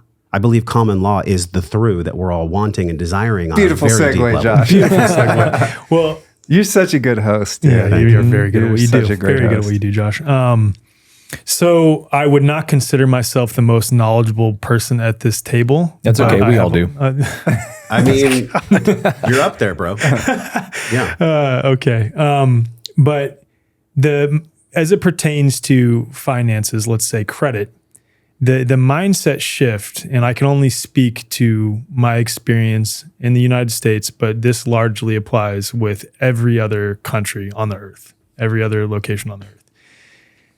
When you see a homeless dude walking on the street who thinks that he has no money, the reality is that he has hundreds of millions of dollars of credit sitting in either one account or various accounts somewhere that is actually his, that he has been conditioned to believe is not his, that he doesn't even have the awareness that it exists. No, yeah. And that's probably the more accurate way to describe it. He doesn't have the awareness that it even exists. And that mindset shift, that the way the current financial, banking, legal system and the intersection between all those things is set up, literally requires us, shifts your mindset to understand that we are the source of credit in this reality, that the whole system is only able to continue doing what it does because of us. Mm-hmm. And I think a lot of people will look at that and then say, yeah, they're exploiting us. And I don't discount that. But the reality is, once you become aware of that the system requires us in order to generate credit and keep itself afloat, so to speak, that you can go through a series of processes and take that credit back and use it for what you want to do. And that's a huge mindset shift. And it's the understanding that we are all abundant and we all have hundreds of millions, if not more than that, credit sitting somewhere in accounts that are rightfully ours. And one of the things that makes that a reality is that we don't have or use money. Right. As defined in law. Money is gold and silver coins, period. You can look it up. We use money. And we don't use that. So what are we using? We're using debt. And people know about the Federal Reserve and kind of fiat currency, that they create money out of nothing. But as I'm learning about this, and I'm definitely a newbie, it's not that they create money out of nothing. Right. They create money off our Social Security number and our birth certificate. Yes. Off the future labor interest deposit, that is what our birth certificate and Social Security number represent. Social Security number is like an EIN for that account, essentially. And then anytime we sign a banking document or a government document, that is then made into a security that is traded on the Fidelity Stock Exchange in England. You can pull down the QSIP and see how much money it's accrued. But the whole point is that all goes back to our all caps name, which is a pseudo person that they have set up, that they have tricked us into thinking represents us as the living man or the living woman. That is not us, but we are actually the ones who are in control of those funds if we go through a series of processes to revoke the contractual relationships that we've gotten ourselves into or our parents got us into with the government. It's a duality of identity. Yeah. Mm-hmm. Right? We're born and our parents sign our birth certificate, usually our mom. They create this trust account under that birth certificate. They create a micro corporation that is a subsidiary or employee, aka slave of the corporation called the United States, located in the District of Columbia. Mm-hmm.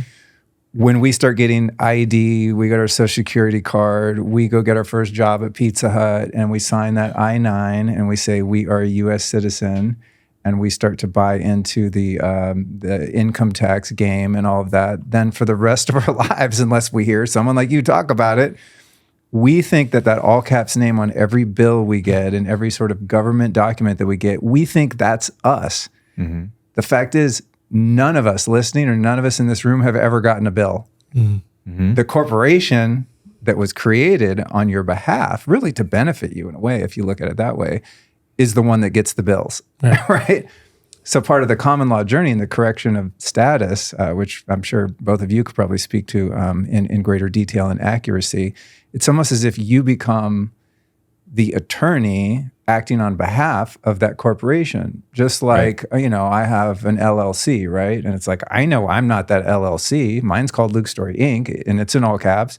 I know that that's a fictitious entity. It's on paper. It doesn't have any life. It doesn't breathe. It doesn't bleed. It even says fictitious business name. Thank you. Mm-hmm. right? And so I don't have any problem understanding that I'm the living, breathing Luke Storey, right? And that document that I have from the state of Texas or the Secretary of State or whatever that says Luke Storey Inc. is not me. But if no one told me this, I would still think I'm the other fictitious entity that is that corporation called Luke Storey in all caps name. Yeah. It's crazy. Yeah. Just if someone can just get that, it changes your whole life. I think even if you don't do anything with that information, just understanding the way the system has kind of, and I don't even blame the system. I mean, there's deception there, but it's not that we've been lied to with lies of commission. It's more just lies of omission, right? It's like the legalese and the languaging that's used is kind of just like, don't bother, just sign here, sign there, sign here, sign there. Next thing you know, you've signed your whole life into all of these contractual agreements that you unknowingly entered into, and you certainly didn't know the terms of them.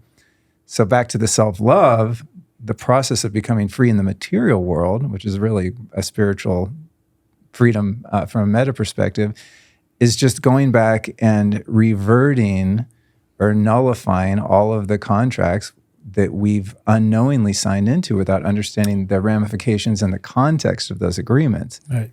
It's crazy, dude. Yep. It's wild. It's such a perfect analogy of the Matrix. It couldn't be more perfect, that everything literally is an illusion. Nothing is as it appears to be. That's the society we live in. I mean, you said you've never been given a bill. Not only that, no one has ever loaned you money, ever. That's mind-blowing to consider. Loaning you your own credit. Yeah, and you've interest. given your credit to everyone else, and then they've loaned it back to you, pretending like it was their credit. It's all a lie. It's all an illusion. And so what's interesting to me is, like, we talked about wealthy people, and then there's this now illusion of wealth because there isn't money. It's all credit that's created out of nowhere on a bank ledger somewhere. It's all imaginary. Then what is a wealthy man?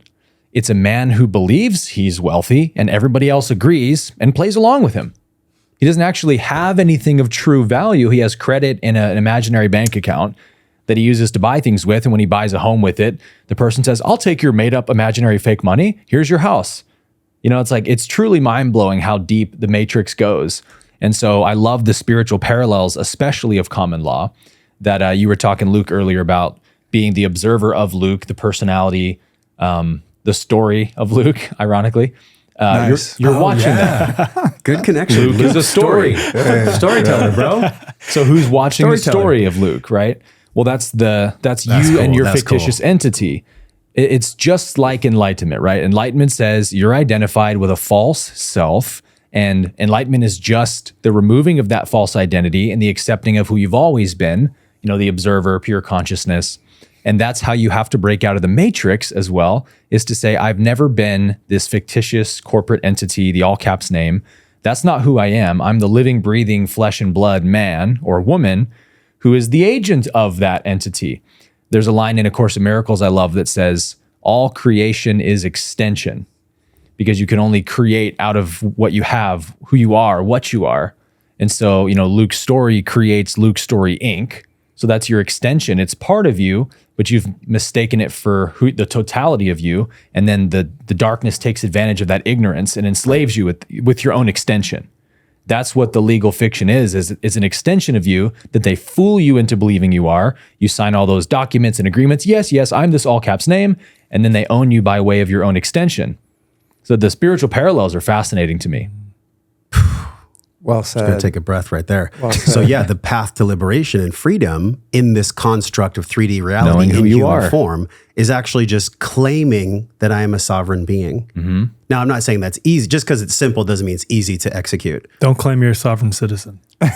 Okay, well, But yes, let's talk about in that principle, next. yes, Let's yes. talk about that More. next. Yeah. So if and Brother Truth has touched upon this, and maybe we all in certain ways have touched upon this, it's actually just believing the embodiment that one already is free and then doing the work to make that real here in this construct. That's essentially what I'm hearing from everyone here at this table. Yeah, it's like what Aaron's saying of the disidentification of the false self or the superficial self of the ego, Right. the intellect, the persona, right? Where your soul or higher self is the agent who's managing You got it. what makes you you, right? And there's a direct parallel to that the process of becoming free in the material and financial and legislative world is disidentifying from the fictitious version of you that's a fucking piece of paper with some numbers on it somewhere, right? So it's like learning how to operate in the world, knowing that you can actually use that, just like we can use the avatar of the body and the mind and the persona and the emotions and all the energies that's within a human being. There's a lot there that the soul can use for a higher purpose. And there's also a lot that I can use, or any of us can use, using that fictitious entity for a higher purpose in the material plane. We can play in both worlds. Yeah. Totally. Yeah. So why are we not supposed to say that we're sovereign? No, sovereign citizen. What's that all about? Because citizen is fundamentally a slave. Sovereign is a king. You can't be a king slave. That's why sovereign citizen. And that's like a lot of people will look at stuff that we're sharing here, someone like us, and say, oh, that's one of those sovereign citizen types. And it's a complete misunderstanding. You didn't say that though. You said sovereign being, which is totally cool. So is that why the movement, because I've been feeling this when we've been meeting and learning, is this why the movement is culminating now? We're at the 51% point. And so common law has nothing to do with sovereign citizenship. Right. It has everything to do with what exactly? Who we truly are. That's what it has to do with, like who we truly are. And I always go back to, right, peeling back the layers of what we are not. That's like where all my focus is. I've said it multiple times during this. And it's like, again, we are not this all caps name. That's not me. And once you understand that, you understand that it's like a Monopoly piece and you can use it accordingly to play Monopoly, which is this game, which is this interactions with the system, as we call it, right? So, yeah, that's the way that I look at it. It's just being a man. It's being a man in this reality. That's it. And claiming ownership over that corporation. Just, it's like, you can't just take Luke Storey Inc. and do whatever you want with it, right? So why would I give agency over the corporation that's my birth certificate, social security number, all caps name? Why would I give agency over that to a third party? Yep. Right. Like what? I didn't know that that's what I was doing my whole life, right? And then as I'm starting to learn, and again, I'm an infant in this understanding, but I'm starting to get the meta perspective of it. I think it's just like It's the most important piece, though. I wouldn't turn over agency of the corporation that I created to do business, right? And there's some liability protection and things that having a corporation gives you, right? It's great. But I don't think I'm the corporation, and I'm not letting anyone else control it. It's my shit. It's my company. Well, so is the fictitious version of me that was created a few days after I was born. But I've just never known that. Someone else has been capitalizing on it, making money from it, enslaving with it, taxing me with it, pretending like they're loaning me money when they're actually not. I'm loaning it to myself and then I'm paying interest on it. So it's just like, the whole thing to me is about self-responsibility. And the more responsibility I can claim for myself, the less I feel like a victim. It's just, there's a direct correlation. Like how victimized I feel by the world and the circumstances of my life are in direct correlation to how much responsibility I'm willing to assume for my own path and my own freedom, my own actions, my own feelings, my own thoughts. The more of that I can claim back, the more impervious I am to whatever's going on out there in the world. Right. And you see how it always comes back to the conditioning that they are doing this to us. Yes. It's that we were unaware to some degree. They obfuscated, they lied by omission and things like this, of course, right? And they may have even coerced us, but they didn't force us to do anything. And once we recognize that, it's like, oh, I am pretty much 100% in control of this. I just need to express that. I need to embody that. And once you do it, from what I've seen across the board for people who do it right, they will leave you alone. They will leave you alone. Oh, yeah. There's one really big piece to this, and that is I come in peace. Yes. That's the big one that I've heard from our mutual friend, Alex, who is connected to someone that's been in this world for like 20 plus years, who's a grandmaster. And by the way, y'all, once you hear this, you can't unhear it. Once you go down this path of You're truth, getting red-pilled. Once you go down this path of truth, like there's no way out. And would you want to go back? I would say that. And then would you also go when back? you see the success stories of which he and I mean, all of us now at this point, like once you see the people who've been doing this for an extended period of time and have multiple lines of success in this space, you realize that this actually is the case. We have to embody it to teach others. Exactly. Yeah. This Sorry, I didn't mean to interrupt on there. No. Coach. Did you have more? No, we're good. So Please. this is the way that the game is played I call the darkness the negative polarity for convenience. The negative polarity everywhere in the universe, but let's just say on our planet, they can only control with two basic mechanisms, which is money and language. And that's how they take our power, is that they use language to trick us, omission, etc. And then they weaponize money as a means to enslave us, which is called usury, getting people in debt and then making them your debt slave. And so that's all that has happened. We haven't actually lost any power. We've just been tricked and deceived through the use of language and money that we don't know these corporations exist and stuff. So it's like when COVID happened, again, they didn't hold anybody down and make them get the jab. So that's how a lot of them, these, medical corporations and stuff are winning their court cases. They almost did, though. Look at these nurses, firefighters that would lose their fucking job, right? If they did it. But I will that's say, how they get them, though. I will say this though. Who was I talking to? Because I spoke at Firefighters for Freedom, their rally in downtown Los Angeles in like 2021. I don't know if it was them or someone else. It was someone who they themselves ended up being fired. I will say there's one thing about that. They were fired, and they're so grateful that they were fired because their life has benefited after the fact by standing true to their authenticity, right? It was a gift. A gift. Yeah. And then the second thing, though, that I've frequently heard people say, that if other people had simply just said no alongside me, there's nothing that they could have done. There's no way they're going to fire all of us. They need all of us in order to keep the system afloat. So again, if we just stood in our authenticity and realized that we have the power individually and more importantly, collectively, when we represent that strong, coherent field, we overtake and entrain a weak and coherent field. There's nothing that, quote, they can do to us. That's my point, is like when I say they didn't force anybody to take the jab, of course what they did was wrong, right? Lying and all this stuff. But that's how they get out of it in court, is they say, we didn't force anybody, because the negative polarity always wins through contracts, whether physical or metaphysical, right? When you sell your soul to the devil in Hollywood or whatever, it's always this contract you sign with those dark powers where they say, hey, we can do a lot for you. We can get you exposure and fame and fortune, and all you have to do is X, Y, Z. And so the Beyoncés of the world are like, wait, great, whatever gets me famous. And that's a contract with a deal with the devil, right? Now you're under contract. And so just like spiritually, if anyone listening has made contracts with the darkness in this way, even holding a negative thought in your mind about someone is a type of contract with the negative polarity. That's why forgiveness is the ultimate means for freedom and purity, because you're signing no contracts with the devil when you forgive everyone, right? You have to kill those contracts somehow. Forgiveness is what kills them on the spiritual plane, and coming in peace, knowing who you are and declaring who you are and affirming, like, I did not know what I was agreeing to when I signed that contract. I was coerced, with the jab or something. I was tricked with this contract, so I rescind it.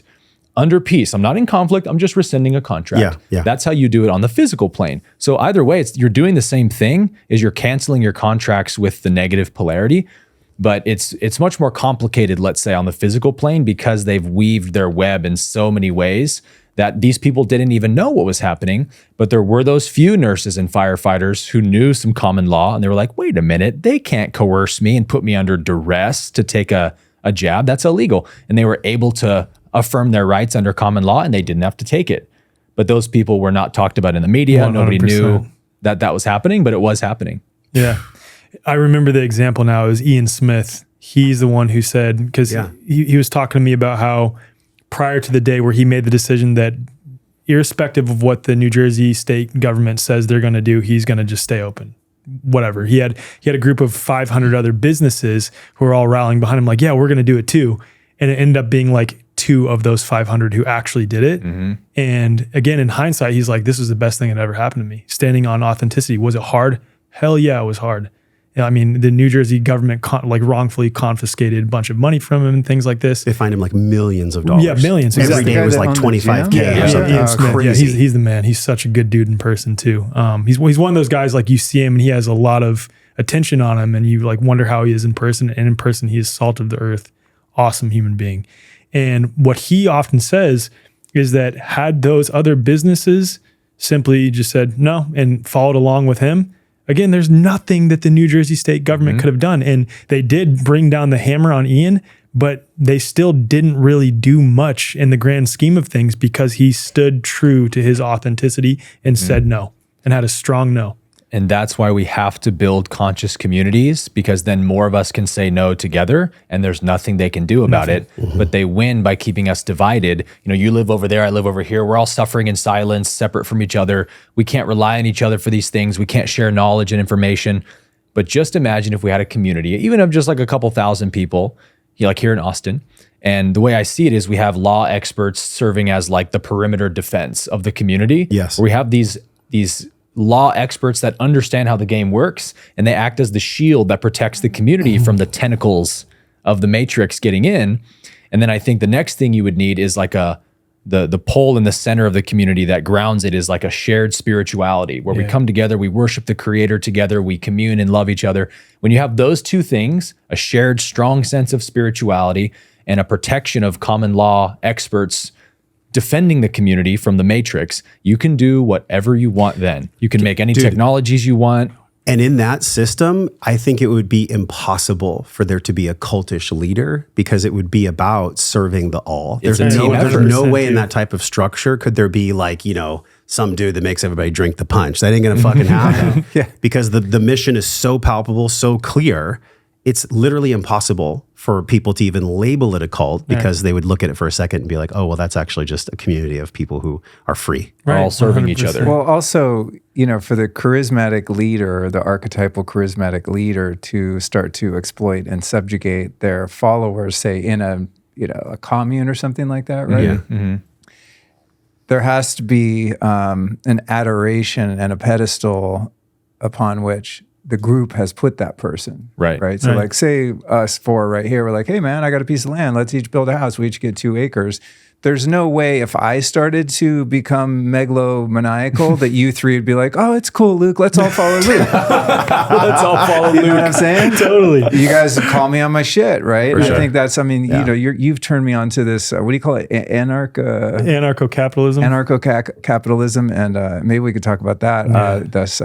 What's the book? The greatest... the Most Dangerous Superstition. By Locke and Rose. Oh, such a great book. One of the most meaningful the show books I've ever read, and definitely the most in recent years. But if you look at kind of ancient cultures of tribal people, 50 or 60 people, there was always a majority of people that would keep the megalomaniacal leader in check, right? They would just get left behind, or they'd get ostracized and get eaten by wolves or whatever, right? So it's like, you don't actually need an enforcer if everyone is at least conscious and autonomous enough where they won't allow the leadership to start to get high on their own supply and abuse their power. There's like, it's, again, I always go back to the 12 steps. There's no like leader of 12-step movements. Right. There's no president. That's no how it one's has in to be. charge.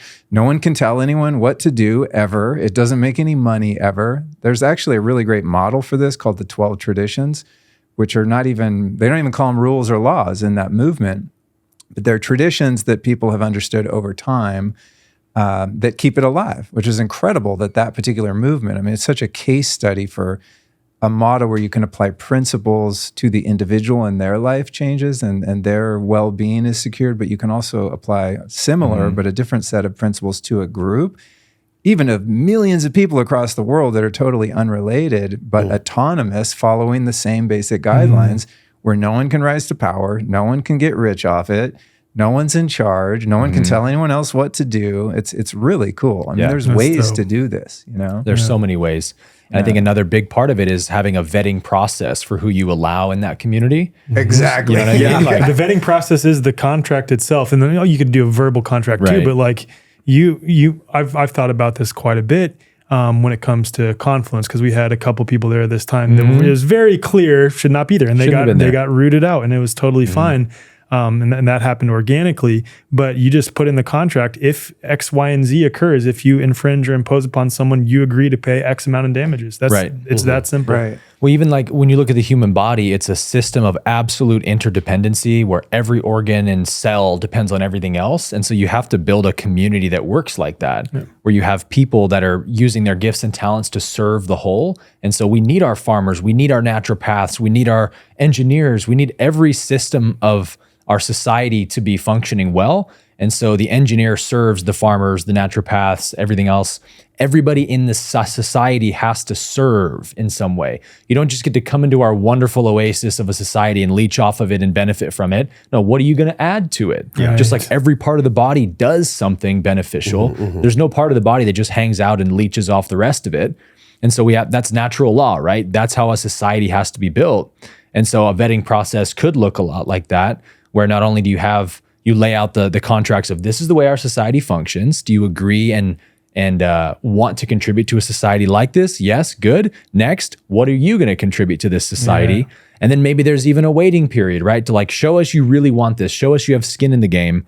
I think if you just let people, like the open border situation, right? When you just let people flock into a good society, it denigrates the society so quickly. Just like when you let toxins come into your body, it starts to tear your body down very quickly. And you need to develop, and I don't know how you do this, but I see the need for it.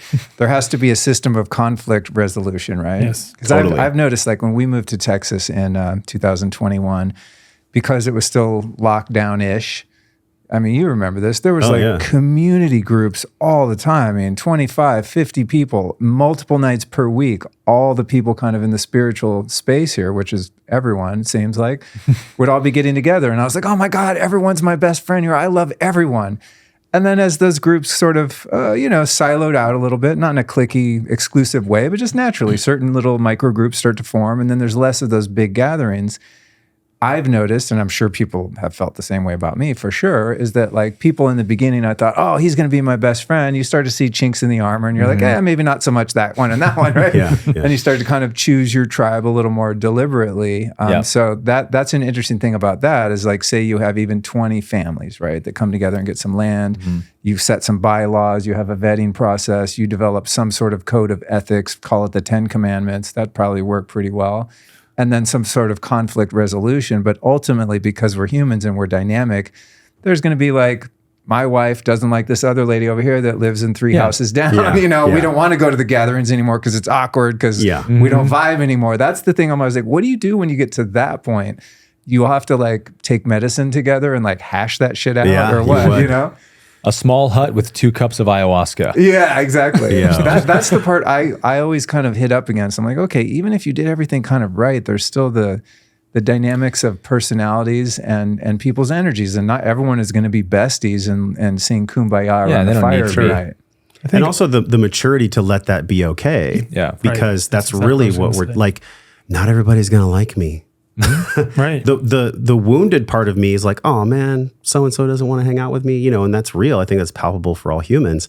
But, I am no means an expert on Ken Wilber's work, but I just got introduced to it by Scott Jackson. And he talks about this concept that we've done some content on where, in Mao, and when he instituted communism, he made every man and woman look the same haircut, same clothes, genderless societies. And what happens in that is you get rid of all hierarchy, except for the totalitarian regime that's fucking owning everyone. So really, like, there is a natural order in nature of hierarchy, and in common law and in conscious community, there would be the same thing.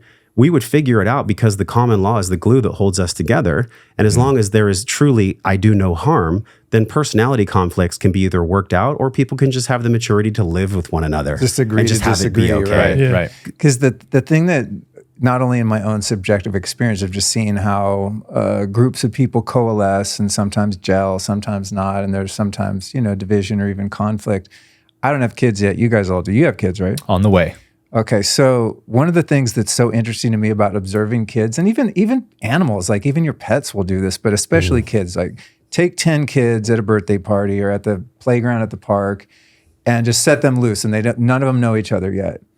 You'll see them start like clicking up, right? It's like 2 little kids are just best friends all of a sudden and they don't get along with that other kid for no reason.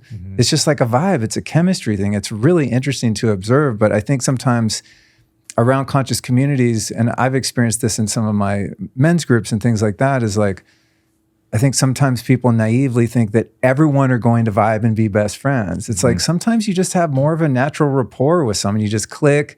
It never feels awkward. You just vibe. Like I have that with all three of you. You, Josh, not as much. No, I'm just kidding. No, but you know what I'm saying? And we could have three other guys in here that are beautiful, powerful souls or women or whatever. And maybe like, you know, we have a chat after the podcast. And it's kind of just like, we're done talking. It just gets kind of awkward. Yeah. You just don't, you don't have chemistry, you know, in that way. And I think it's kind of a naive expectation that we have around conscious community that everyone's going to be super best friends. Yeah.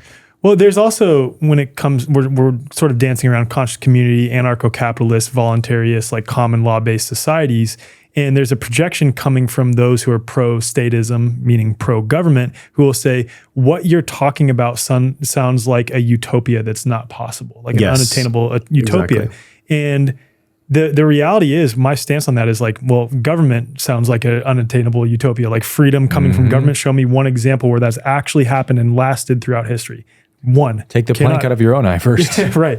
But with that, it's the understanding that I am not claiming by operating in a voluntary society that it will ever be perfect. There is always going to be conflict, and it's just being okay with that and continuing to encourage people to adopt ideals related to voluntarism, related to the non-aggression principle, and related to self-ownership. And that requires you own your own shit and you're not projecting onto other people. And I think when you are truly seeking to embody that, especially in the context of a community, you can resolve conflicts a little bit better. Is it going to get to a point where it's perfect and you're like buddy with everyone? Might not. And that's okay though. And that's just life. It's not going to be perfect, but I can guarantee that a society based on 100% voluntary agreements, voluntary interactions is much better than coercion and force. Much better. Oh, yes. That's why the shared spirituality, shared values is such a staple for a community, is because you have to keep always preaching those common values of like, do no harm. That's one of our core principles here in this society. If you do harm to anyone, you must make remedy. That's the right thing to do. But like teaching brotherly love, and like, you don't have to like everyone, but you have to love everyone. You have to respect everyone. Otherwise the society breaks down. We can be constantly reminding each other of where we came from and what the alternative is to this society. I'll be glad to respect you now, like knowing what the alternative is. These things I don't think are that difficult, but it's yet to be executed on our planet, at least in this way. I'm a huge fan of the Essenes and studying them because they really did figure it out in a huge way for about 300 years in the Qumran Valley around the 1st century. They understood, they had a shared spirituality that they practiced peace. They call it the sevenfold peace. And it's like, peace with the body, physical health, peace with the mind, peace with the spirit. One of them is peace with the brotherhood, which is like peace with community, that the Creator intended us to have peace with one another. And so we can have differences, we'll have differences, and we both want to resolve them because we both share the core value of peace with my brothers and sisters. And if you can instill that in people, it's just like what communists do, right? They propagandize everyone over and over with the same phrases until it becomes an ideology that everyone marches in lockstep to. Well, like we could do the same thing on the light side by preaching loving values over and over again. Everywhere that they turn, they're seeing these values. And it becomes an embodied thing in the culture. And the good thing about it is those values produce good fruits. So they speak for themselves. That when we do practice these things, it's not just something we say, we have the evidence for it now. We actually all get to experience how wonderful a society is where we don't have to all hang out, we don't have to all like each other, but we all respect one another. And that's a society that flourishes. And so we all agree that's a core value we want to share. I think the challenge in that is that we're biological beings. So Jason Silva talks about how our brain is wired for empathy. And you guys have all heard, like, we have tribe for a reason. It's because back in the day, if I was out of corn and I treated you well, then, my neighbor would give me corn, make sure my family didn't die. So that's baked deep into like the amygdala, the prefrontal cortex, the ancient fucking structures of the brain. So I think we're butting up against biology in this 3D world of what the challenge of being conscious actually is. It's knowing that you're a body, but you're not that body, knowing that you have a brain that's shouting information at you, but you're not your brain. And I think that's the challenge in maybe just enveloping people in the awareness that, like, it doesn't have to be so fucking hard. We can actually work with each other. We can love each other, and we can be mature enough to know that we maybe are not going to always be best friends. And that's okay too. But we're literally fighting biology in certain ways. Definitely neurology, some old school neurology that I'm in the middle of in my own life. I think, unless you guys have achieved nirvana, I don't know if you've completely, defeated and ascended your biology Only yet. on Tuesdays. Is today Tuesday? Alec, can you speak to, because you really have this on lock, that what we're describing is not historically proven to be possible if we're outsourcing the building of what we're describing to an outside authority. Right. Yeah. Like, why doesn't voting work? Why isn't our society getting better when we have a new, quote, leader that comes in? Well, voting in its, assuming that it works the way we're told that it does, right? Which is a big assumption. The programmable, voting machines that are on Wi-Fi that someone has a password to. Don't worry, we're counting your votes Look up correctly. hanging Chad. Look that shit up. Yeah. So assuming that votes count the way that they're claimed to, the idea that, you should take your thoughts, feelings, beliefs, and perceptions, and all of us acknowledge that it is wrong to use force to force other people to adopt those thoughts, feelings, beliefs, and perceptions. But the idea behind voting is that, okay, I think it's wrong for me to force someone to do X, Y, and Z, but I think it's totally justifiable that we put someone else in place who has, quote, authority to take my thoughts, feelings, beliefs, and actions and use the mechanism of government to violently enforce them upon other people. That is inherently flawed and inherently immoral. Right. And that is what voting is. Again, That's a assuming good that it point. actually works the way that they claim that it does. Yeah. I'll add to that too, like the idea that I'm going to vote for a person and it's always one of two people. It's like, who do you prefer, Hitler or Stalin? And you're like, well, Hitler's a pretty bad guy. He thinks Stalin's a good guy. That's how they play the game. Sure. But like, You're a Trumper. yeah, exactly. Yeah. But the idea that I'm going to vote for one person who's going to make all the decisions that I would want them to make for the next 4 years, is totally insane. There's no person on the planet who would do what I would want them to do in every possible decision. So I'm going to vote for a guy who then I give free reign to do whatever he wants. And after I vote for him, I can't say no anymore because I voted for him. You see how they built it to be a controllable system in that way, that all they have to do is get their guy in that position, and then they have free reign to rule as they want for the next 4 years until they do it all over again. And it's also, so well said, it's also absolving one's own personal responsibility to create the life that they want, and also absolving one's accountability for not having the life that they want, because you can perpetually just say, oh, he's going to do it for me. And then when they don't do it for you, you can say, oh, he was supposed to do it for me, but he didn't do it for me. He's the problem. Yeah, it's constantly absolving oneself of responsibility and absolving oneself of any...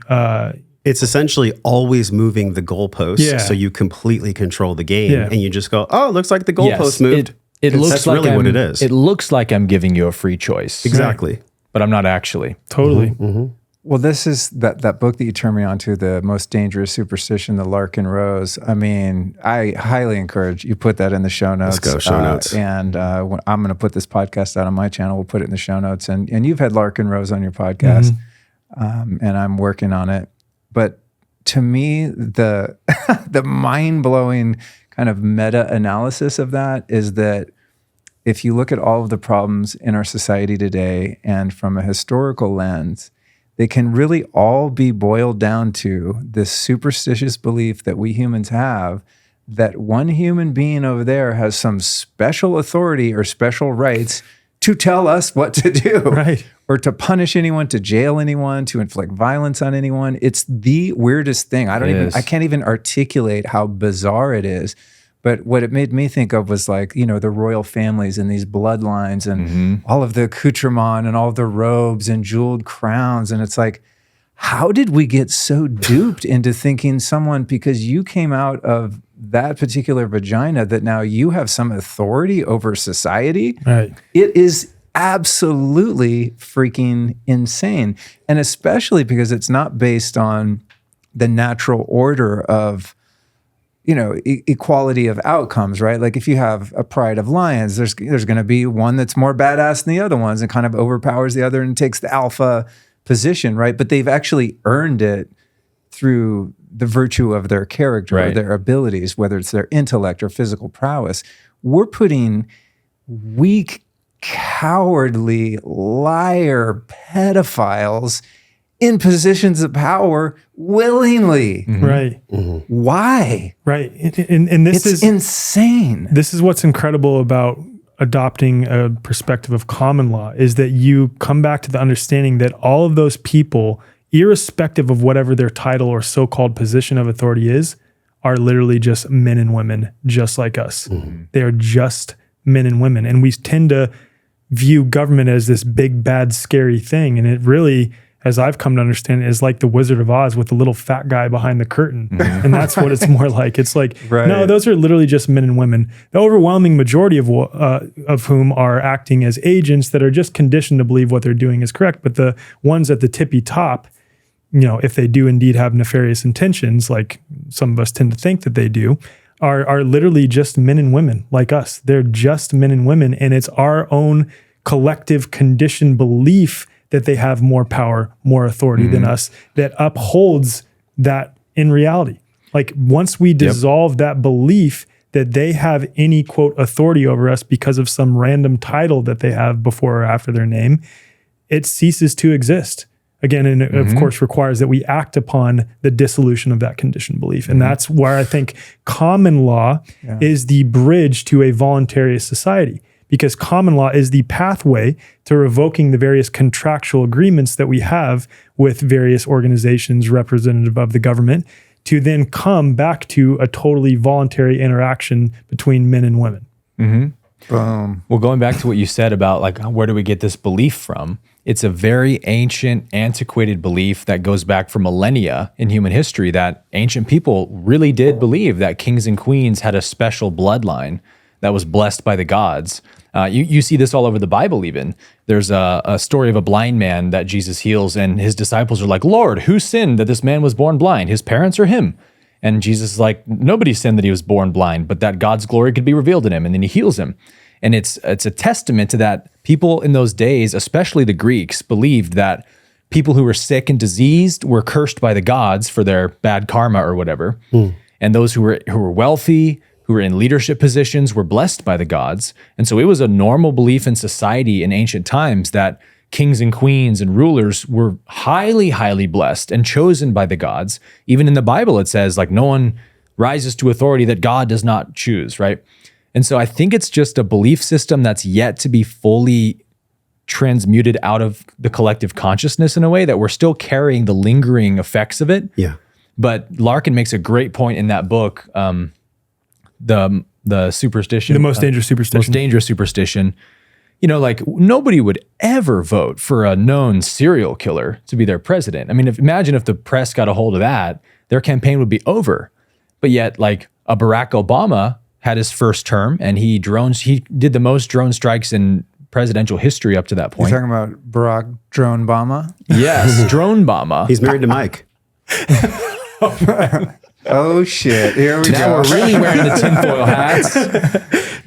Big Mike. I think Big Mike's running for president, honestly. Oh god! But he makes his argument that Obama drone striked, thousands of innocent people overseas. You know, he's solely responsible as the president with the red button, that he committed thousands and thousands of murders, and yet he got voted in again. And it's like Won a Nobel Peace Prize. won the Nobel Peace Prize on top of that. So like nobody who voted for Obama would ever think I'm voting for a serial killer right now. But like this person has hundreds of times higher body count than any serial killer in prison has. So it shows you how much the illusion of authority blinds us from reality. Yeah. It's wild. And think about that too. Those that are acting as agents, who are the ones who are maybe in the Air Force or in the Army, who are initiating the drone strikes or like firing artillery in these spots or things like this. Just following orders. Just following orders. Again, and this is what government does. It absolves the individual of responsibility for their own actions in the physical realm. But again, karmically, Yep. that's a different story. But the point being is that is what the mechanism of government allows. It allows people to just perpetually point fingers at other people. Even when it came to that with Obama having the most drone strikes of any president, I'm sure that when people bring that up to him, he finds a way to shift responsibility to someone else within government. Yep. And that's what government allows people to do, is just continually shift blame and responsibility to other people to where no one's actually taking ownership of their own stuff. Earlier, you talked about feeling your feelings. And the feeling of feelings, in my family altar over there's a picture of my grandfather. He's a brigadier general in the Marine Corps. I'm so proud of him, right? Because he was fighting for something that he believed in, that he would die for. And there's so much nobility in that. And now as I go through my own process of seeing what is, it's so painful because I'm like, man, I wonder if grandpa would have done that if he knew. Right. Like if he actually knew what he was really fighting for and how much of a dishonoring that is to him and us and our family. Like it brings up a deep grief and a deep sadness in me that the flag doesn't actually represent what we think it does. Right. Like I've stopped wearing my American flags, and I'm pro-America, but I'm not pro-America Corporation. Yeah. There's a fundamental fucking difference of what we're talking about here. And I wonder, throw it out there, popcorn. What is the difference between United States, the true America, that I think a part of us always deeply longs for, this unity, versus the United States corporation centered in District of Columbia? That is a really big piece that gets to be fleshed out. Yeah, and I think you just answered it basically there. And this one was the biggest point of cognitive dissonance in my life because I went to West Point. I was an officer in the Army. I went to the world's preeminent government indoctrination camp. So you've been through boot camp. I went to West Point, man. That is like revered as the best military institution in the world, right? So for me, dissolving this cognitive dissonance was really painful, learning what the government actually is and what it represents, et cetera, et cetera.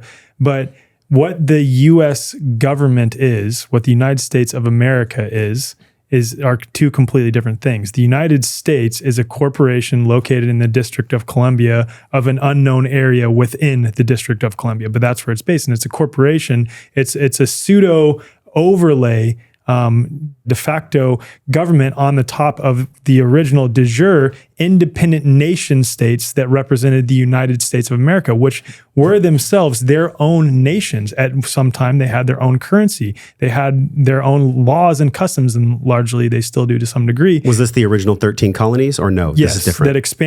That then expanded to be the original nation states that were the 50 independent nation states. And this is where it gets a little dicey because technically you could say probably only 47 of them prior to the de facto government being fully brought into place. So it's basically like Europe. It was like Europe. You have Italy, France, Portugal. Yeah. It was like that. You have Republic of Texas, the California Republic, the Southwest Territory for Tennessee, and so on. And there was no federal government or corporation overseeing that. It's kind of like the European Union, right? Yep. Although I don't think there is overreaching into those various countries, but it is kind of like that as I understand. Well, it's starting to be though. That's the thing. Like the European Union is starting to become its own thing where the independent nations that make up the European Union are having less and less authority to do what they want to do as an independent nation. And I think that's the whole point is there in every facet of Earth right now, there's a movement by all across the globe. I'm just fucking with you. Don't do it. Do not open that. I was listening to your podcast today, and you were like, you were interviewing a guest. I think it was your most recent one, and you were like, well, all across this earthly realm, or no, this earthly plane. I think you said. I was like, interesting. Or earthly realm. Anyway, as I know, so I can still rock the old glory with the 13 colony stars. Yeah, I mean, yeah, you could. Yeah, I mean, but like again. Might have some angry liberals coming after you. That, and I also look at that. Happens That's true. It's tough because for me, that also doesn't fully represent freedom because there was some subsets of people who weren't totally free even within the 13 colonies, right? Like African American people were not free within that. And so the ideas behind it, if you bring into context that they had some flaws, I think it's totally justified to wear that 13 colonies hat. But I understand why, like Ian Smith shares an example that he knew that he did the right thing when a bunch of people showed up behind him and stamped American flags in the ground and stood behind him. And like, there's a certain context in which that is appropriate and it makes sense because when you attribute it to the people who live on this land rather than the government, it's a completely different sentiment. And I think the overwhelming majority of, let's say, right-leaning people, they are unknowingly and unwittingly basically self-identifying with the US government by backing the US flag. But that's not what they mean by it. They mean the people around them. That's what they mean. And like, if you look at it through that lens, I don't think that there's any issue with even flying the flag that has all 50 stars on it. But you have to understand the context of what they're using it to represent, right? Because that same flag flies outside of the IRS, the FBI, the CDC, the FDA, the NSA, and all these other tyrannical with the agencies. gold rim around it. Yeah, it's a battle flag. So yeah, I think it just depends on the context. It's kind of like the way I look at it in simple terms is you have America, like the landmass and all of the beautiful people on that landmass. And then you have the United States, which is a privately held for-profit corporation.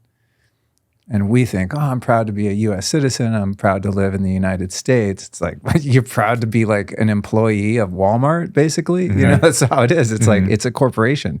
It's a company that we work for, that we're owned by, but we don't know it. But America itself, beautiful, man. Why I think America is so awesome.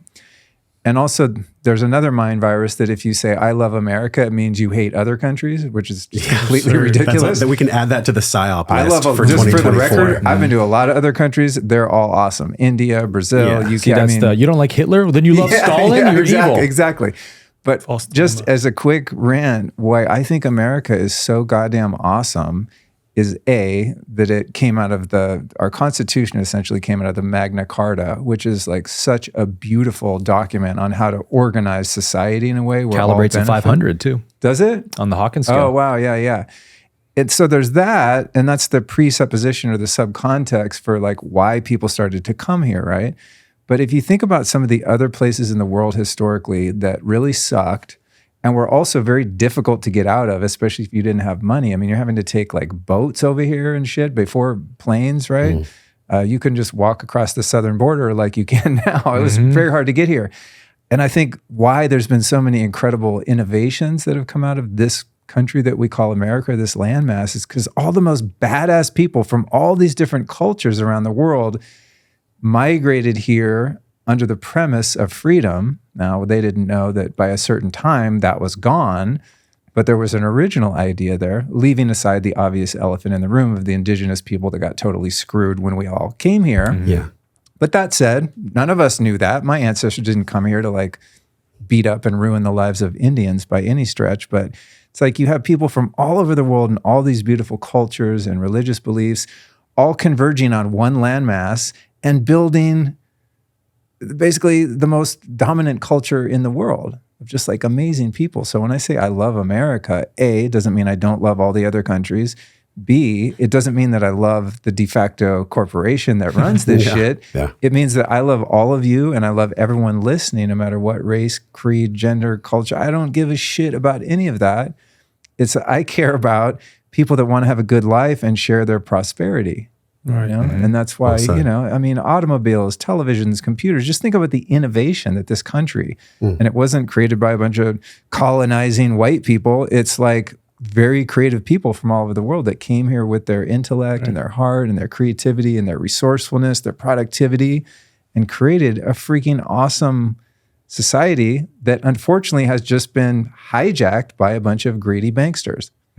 That duped us all into going along with it and then raising our flags and like, rah, rah, rah, for them. Right. The ones that ruined this shit that was a really beautiful idea to begin with. Well, you said earlier, the negative polarity uses words and money to control people. And really what we're talking about is the difference between the republic form of government that was instituted at the founding 1776, when it was the land, the United States of America, upper and lowercase.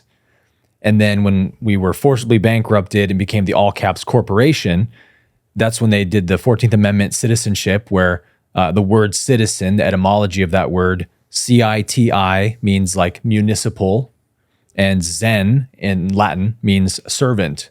So it's like a city servant or a city employee. So everyone's like, as a citizen, I'm so upset about this and that.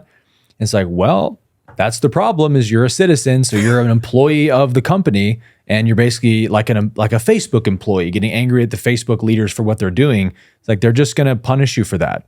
You know, like they're going to say, shut up, I'm docking your pay, you're my employee, shut up. That's what the United States Inc. does to people who talk bad about the company. So we're talking about a company versus a republic form of government that was dissolved in, was it 1933? When we took money off the gold standard, we're bankrupt and insolvent. They made a corporation on top of the real country. That was in 1871 through the Organic Act. Thank you. That Yeah. part. Yeah. But like zip codes is a great example of this. A zip code is a contract with the company, right? When you put a zip code on your address, you're saying I'm a resident of Washington, D.C., because zip codes are districts, just like the District of Columbia. So the District of Columbia, D.C., where the corporation is, made think about like a plastic mat put over the map of the United States, and they drew little districts everywhere and numbered them. That's what a zip code is. So they're like, hey, do you live in one of our districts? And when you put down your zip code, you're like, yeah, I live in this one of your districts. So like, great, so you're our employee, we own you, contract signed. It's like the Hunger Games. You're tacitly Yes. agreeing by writing a zip code. Agreeing through ignorance, right? You don't know you're saying that, but all that matters is that they know you're saying that. You know, the negative polarity just needs your agreement in any form or fashion, and they've got your free will, and so they can control you with it. And that's where I go back and forth, because I hold two, mostly seamless beliefs in voluntarism, which renders the state completely obsolete. And a lot of voluntarists would say you don't need to play this paperwork game, just dissolve the conditioned belief and stop doing that altogether. And then common law, right? And with respect to these tacit agreements, or what are often called adhesion contracts, I do question the validity of those, because it's like, did I have an intent to contract? Was I aware that I was contracting? You're right.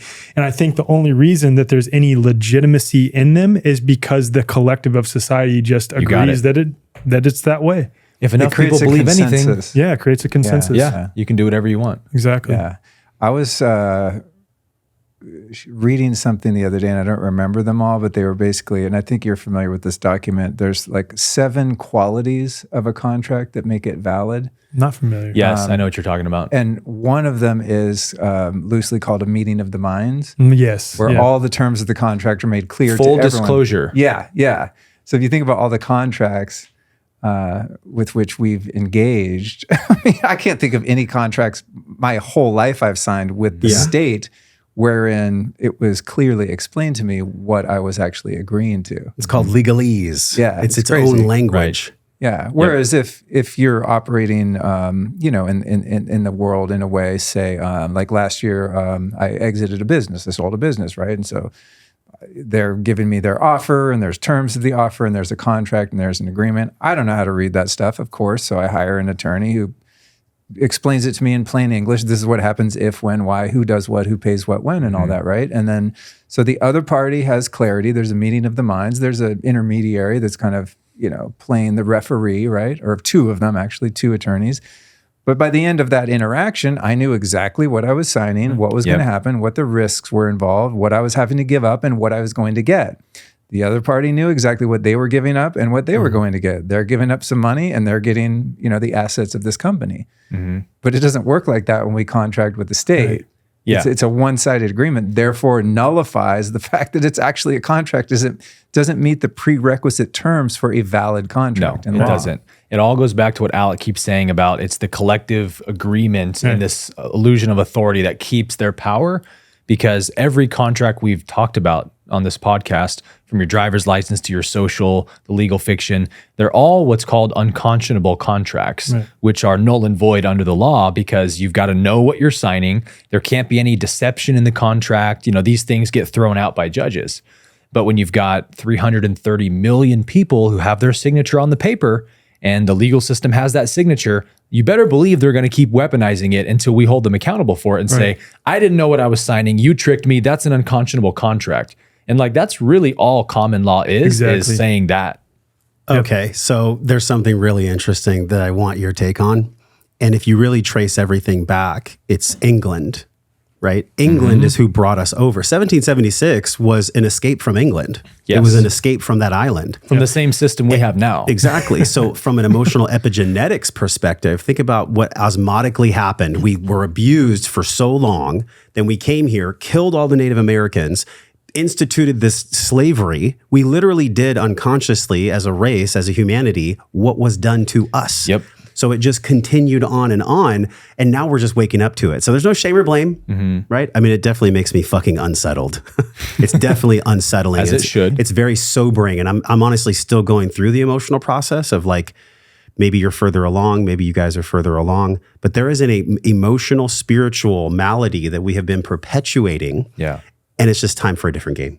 It's what you just literally pieced time for a together that was different pretty game. incredible there. Yeah. Honestly. Think about what we did to the Native Americans when we came over. Well, We karmically we literally recreated. just Yeah. continued on the unconscious behavior of slavery and under the torture. guise of freedom, though. That's Under the the guise crazy of part. freedom. Get out of here. We're trying to be free. We're going to take your land so we can be free. but also We're going to kill you. Yep. Yeah. But also, and I'm no history buff to be able to make this claim, but I intuit that civilians that came here to flee taxation and oppression from England, maybe a few of them, but largely were just people that were coming here to just find a place to kick They just it and wanted live. freedom. Of course. Guns, And that- chickens, and that the and state ultimately, the version of the state that migrated over are the ones that actually formed militia and that instituted the Yes. genocide. That's a really good right? point. Well, but It's here's just, and you can look at it all around the world. Like, this is what trips me out. You can go to Brazil, you can go to Paraguay, you can go to India, you can go to just about any country where that rapacious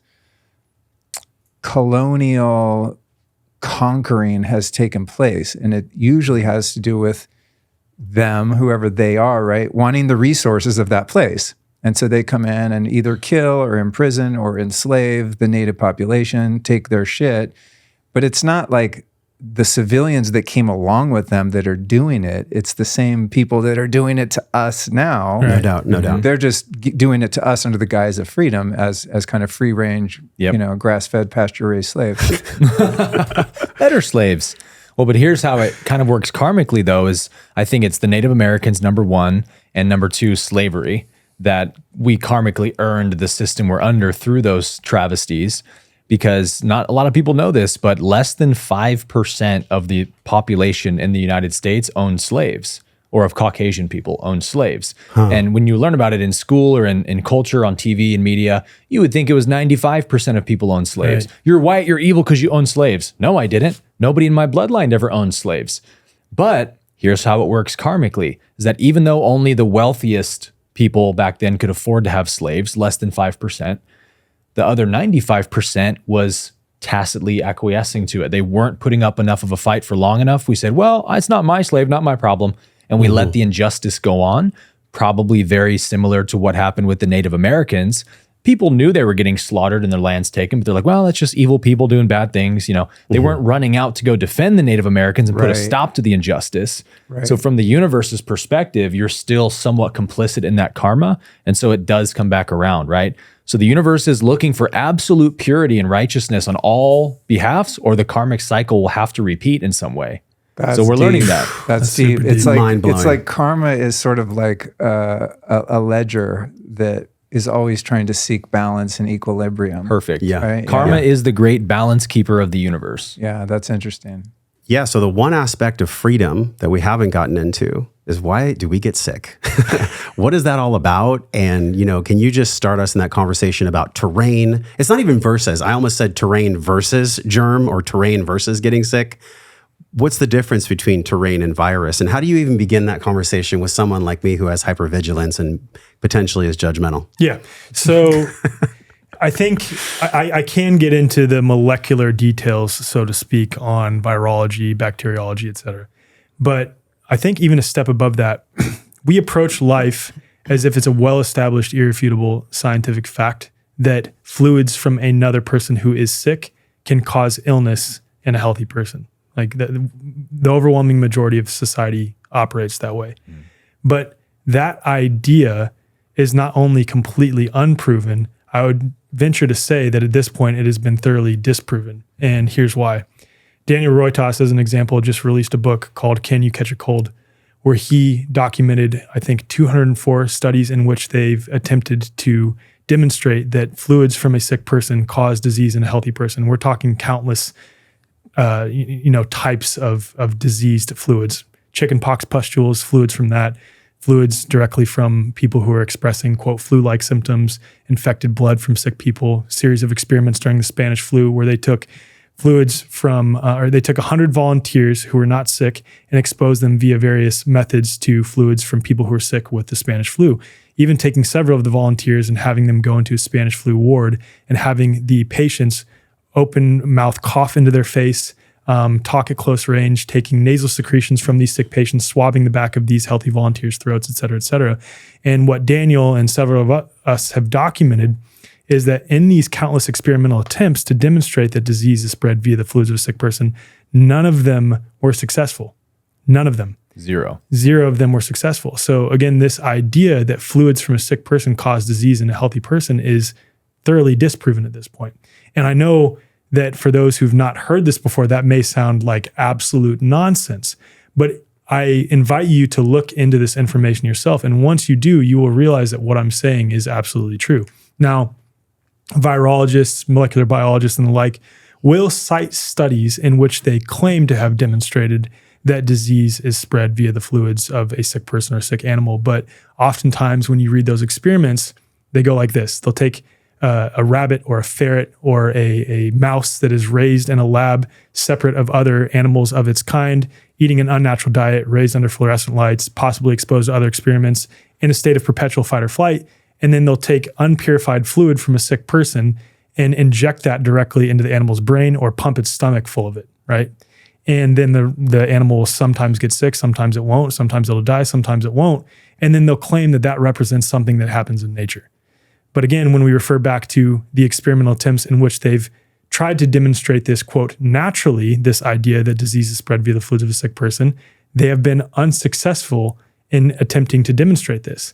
And in fact, in several of the studies, one of which, I forget the exact authors, I can send it to you so you can link in the show notes, but they had what could be considered a, quote, proper control group that was exposed to a saline placebo, thinking that they were going to be receiving the fluids from a sick person. And a higher percentage of people became sick when exposed to the saline placebo than those who received the fluids of a sick person, which reemphasizes the idea that this is one of the largest factors. And then we can refer to a study published in July of 2021, in part by the CDC, that looked at 540,000 people who died in the hospital with, quote, COVID as one of their causes of death. And I emphasize, quote, COVID.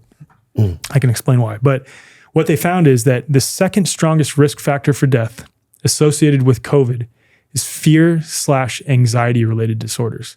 Think about the implications of that. That means people who had already had a diagnosis that they had a fear/anxiety related disorder, not accounting for what I would imagine to be the large number of people who did not have a diagnosed fear/anxiety related disorder, but given the context of what the media was doing and how everyone was perpetual fear, were in perpetual fear and anxiety themselves, wound up in the hospital, wound up being put on a ventilator, wound up being put on remdesivir, et cetera, et cetera. And then when people bring up, as an example, loss of taste and smell or something like this, when you are told over and over and over and over and over and over again that you will experience loss of taste and smell, you will experience loss of taste and smell, you'll experience loss of taste and smell on this date at this time, and other people around you are buying into that belief, think about the fields of energy that we have around our bodies. You may actually start to manifest those symptoms based on just that idea being implanted into your, whether you believe that it was implanted or not, into your subconscious mind at some level where you're not even aware of it. It's like hypnosis. And think about this too.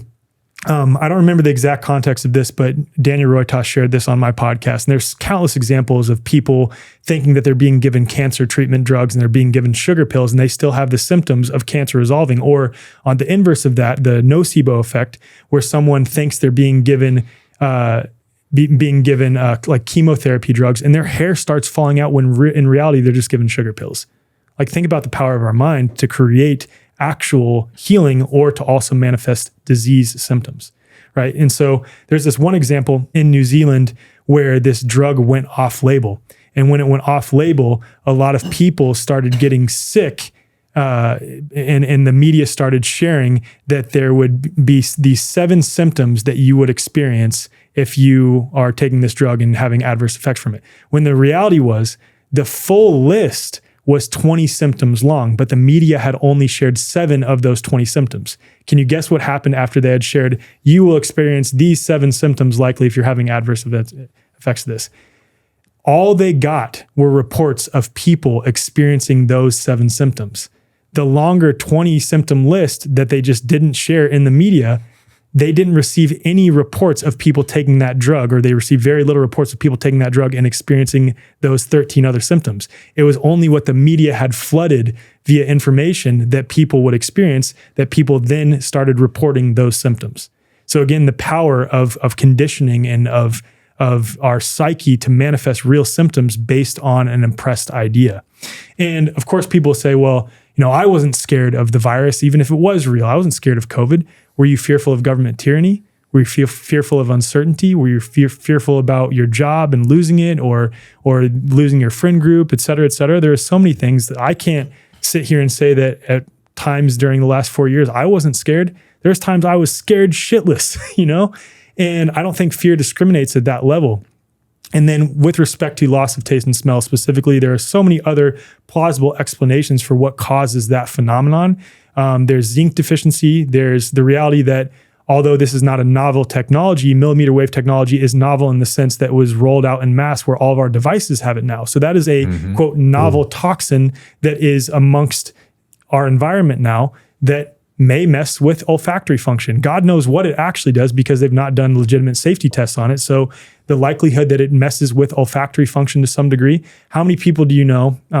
I'll say in my experience, I've asked people this, have you experienced eyesight issues over the last 4 years? And I know countless people who have shared with me that, yes, my eyesight has gotten way worse in the last 4 years. And I'm like, yeah, this is, I think the reality of being immersed in a field of non-native electromagnetic fields, right? Like overlapping disharmonious frequencies. And so there are plenty of other plausible explanations for what causes those symptoms as an example, or what causes symptoms of illness in general. And I'm happy to get into the details surrounding virology and things like this as well. Okay, because he just refuted every question I was going to ask him, so I was just going to let him go. You can tell he's done this before, Josh, right? let me add something as someone who understands very little of this. Probably learned most of this from Alec, and so far everything checks out to me. I can't find anything that my spidey senses refute or even research. First thing is, whoever makes the claim has the burden of proof. Right. And so there's claims being made about the nature of virology, viruses, bacteria, how we get sick, why we get sick, contagion. There's a paradigm of thought that's been present for quite a long time that just assumes all of these things as fact, right? And then if someone like an Alec or the people that he interviews or such just questions those claims, then the burden of proof is thrown back on him when they're the ones making the claim that this thing exists, that it has a place in our reality, right? So there's that. The other thing that's really interesting to me is looking at, I couldn't even rattle them all off, but how many massive concepts or events in the world or just paradigms of thought, whether it be in science or anything else, have we been just flat out blatantly lied to, right?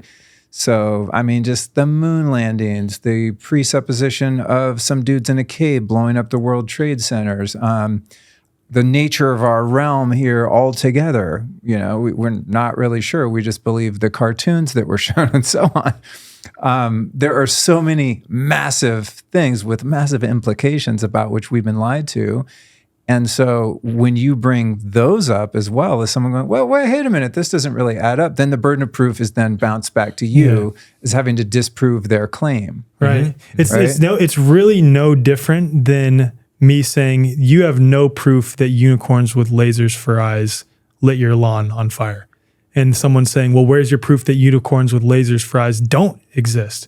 I'm like, I'm not the one that's making the claim that there is a unicorn with lasers for eyes. Now, that may sound like an infantile sort of example there, but the reality is it's the same with respect to virology and the whole germ paradigm. The only difference is this conditioned belief has permeated all facets of society.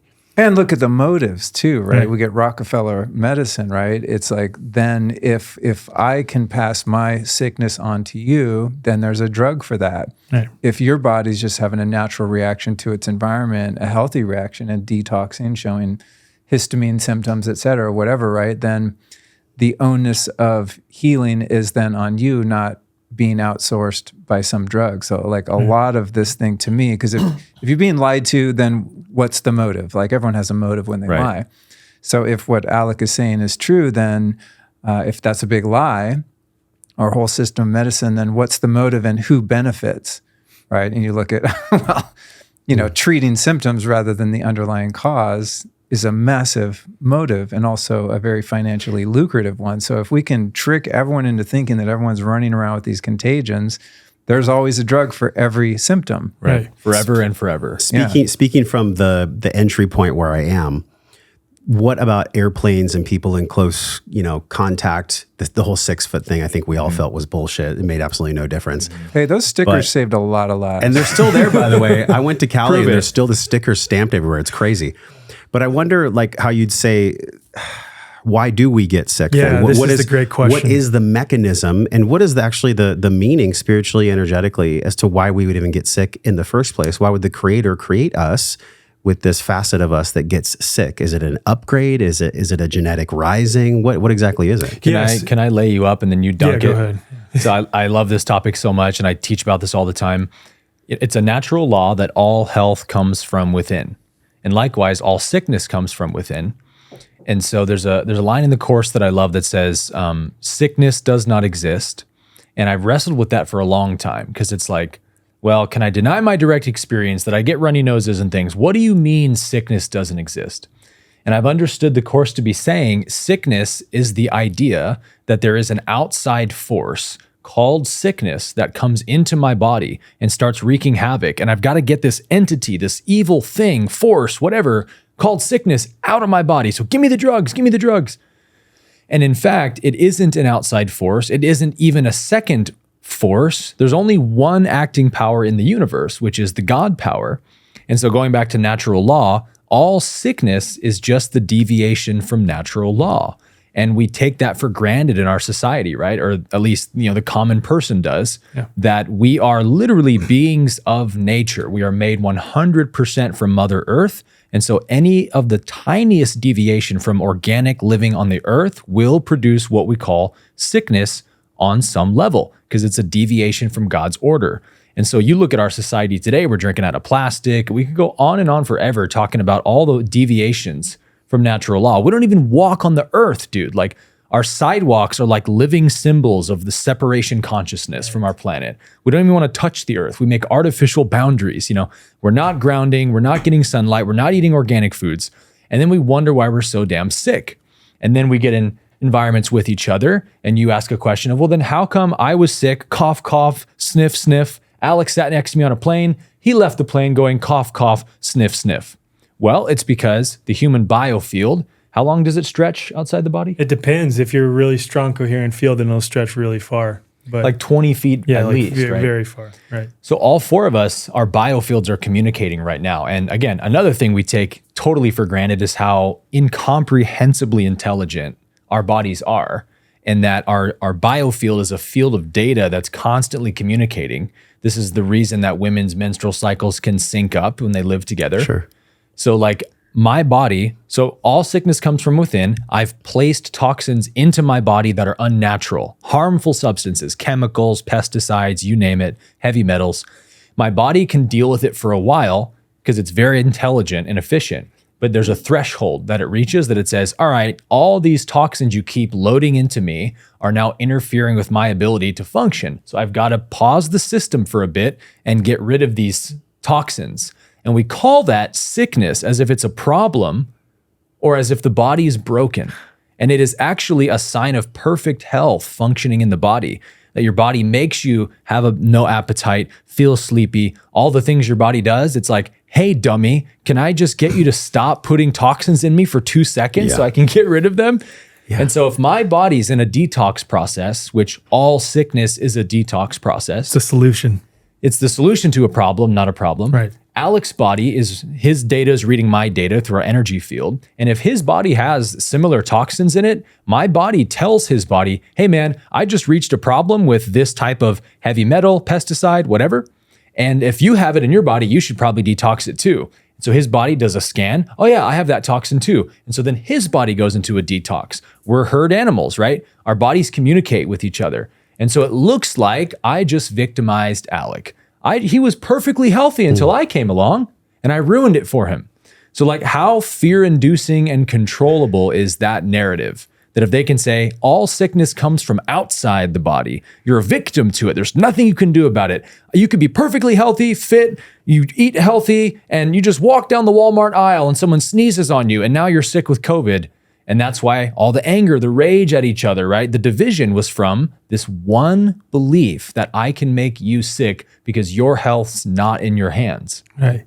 You said you were going to do a layup, dude. That was a 360 win. Yeah, you pretty much. I laid it up and I dunked it. That was Kobe 360 behind the back That was slam. Vince Carter in the dunk contest. Yeah. That was one of my really good. favorite topics, man. Yeah. That was really good. I've never heard it explained like that. That's great. very cool. Nice. Yeah. Yeah, that makes a lot of sense. It's hard to argue when you see it that way. Well, Right. And can I add Yeah, to that please. too? Because Yeah. 100% exactly what you just said.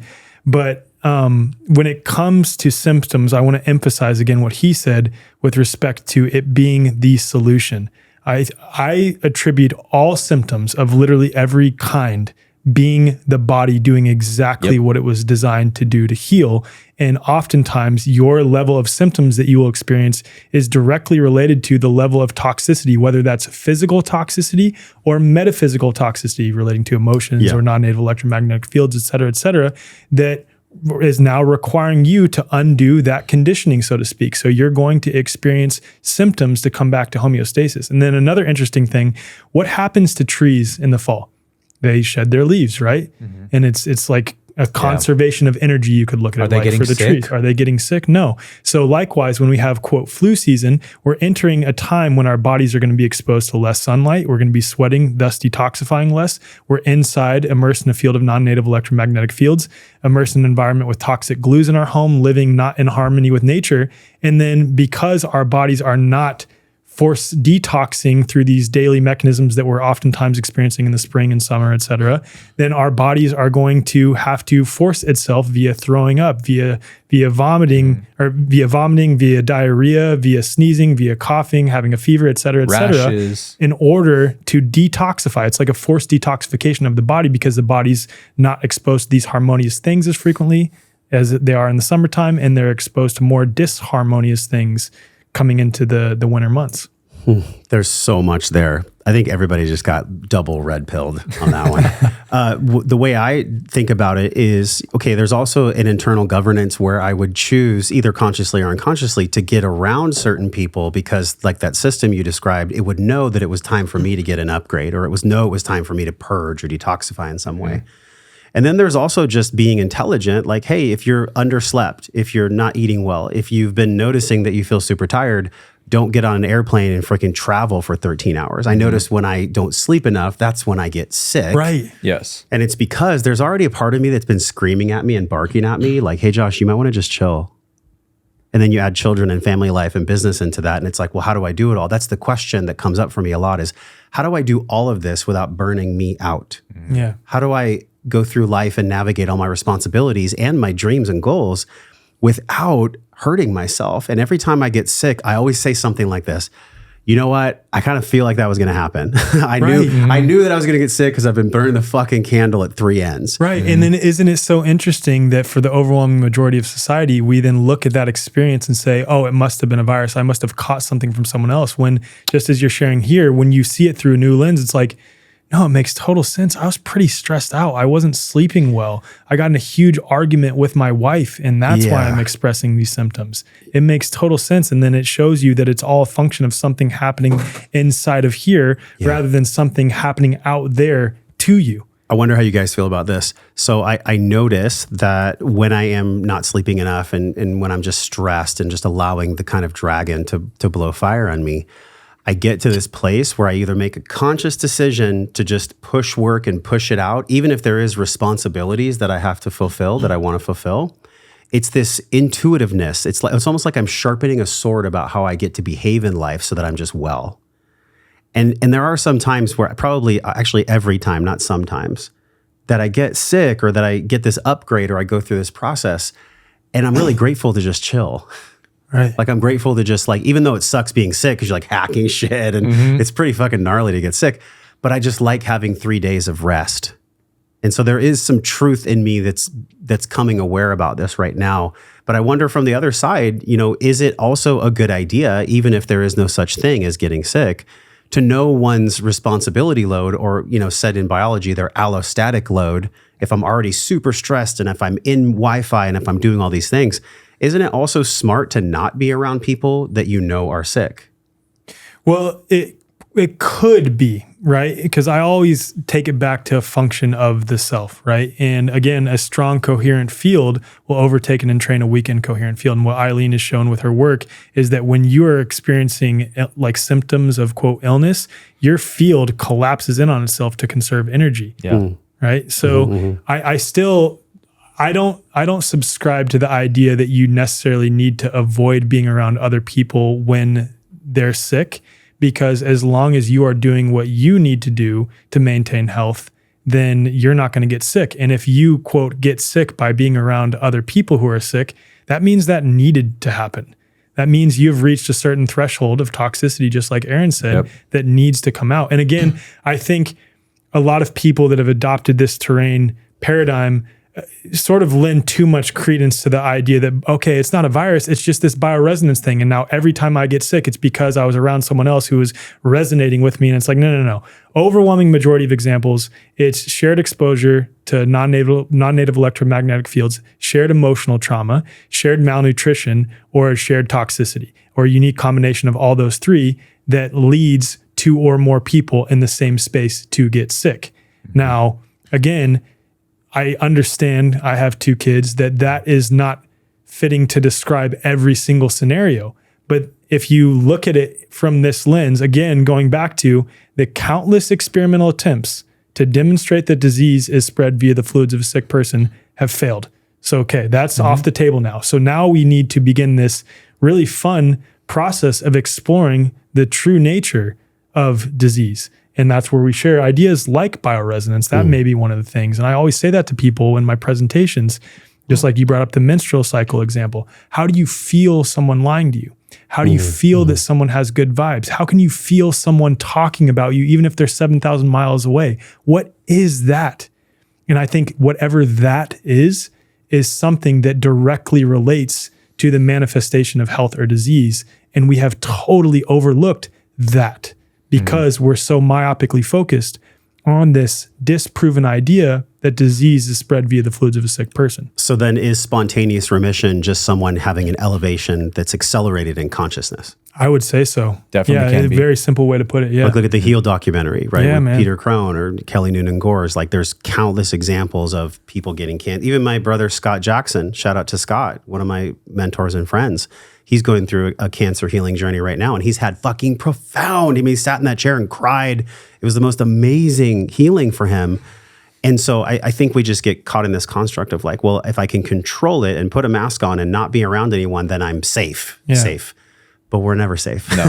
Safety is a fucking illusion. There's another interesting phenomenon to that, it's similar to women in their menstrual cycles, is the phenomenon of contagious yawning. Right? Like if I get really tired right now and I start yawning, you guys will start yawning. What the fuck is that? Right. Yeah. Right? Yeah. And I think back to, again, I always like to think of like Even you way saying back yawning makes me want to I yawn. kind of want to yawn right now. But if you look back, okay, going back to what I always say, like hunter-gatherer tribes, 50, 60 people, right? If you guys are trekking with all your shit from this piece of land to this piece of land over here, and nature sort of determines that it's time for you guys to stop and camp for the night and rest, one person's going to start yawning, and then everyone else is going to start yawning and get tired, and then you're like, all right, let's drop our shit here because we all need to rest. Yeah. It's like nature's way of entrainment, right? Where it takes, there's something or someone that knows the need is now to sleep and rest. But if everyone doesn't do it, it won't work because you'll be out of sync in your travels or whatever your endeavor is. But there's no germs being transmitted from me to you. If I start yawning, I didn't like infect you with tired genes or DNA or something, right? It's just like, it's an energetic thing. Can I share one more example real quick? Because this example is incredible. I know you've interviewed Veda. So Veda Austin, for those who are unfamiliar, has basically taken Dr. Masaru Emoto's work with water and expanded upon it and made it accessible to lay men and women, meaning that what she does is she'll write, let's say, gratitude on a piece of paper in English or in Spanish, or play a song that represents gratitude, or show water a picture that represents gratitude, and I'm talking water in a small petri dish. She then takes that water and freezes it for roughly 5 minutes and 20 seconds where it's the bottom layer has started to freeze, but there's still like a liquid layer on the top. So it's in the middle of the full freezing process, dumps the water off. Invisible to the naked eye is water's own artistic expression of, or actual symbolic language of, whatever it was just exposed to the point that she's documented what she calls hydroglyphs, where repetitively, when she shows, let's say, love or fear or something like that, water will always reflect back the exact same symbol. And what's incredible about her work is that this is being repeated by other people who she teaches it to in workshops all around the world. So when we talk about empirical evidence, this is really like the definition of that. So if we take that, and again, this is a leap because we don't have any direct studies related to human beings on this, but just play with me for a second. Given that our bodies are 99% water by molecule, and 2/3 water by weight. And per the work of Gerald Pollack and Gilbert Ling and Veda Austin and other people, structured water or coherent water is able to transmit and receive and restore and reflect back information at a much higher capacity than incoherent water.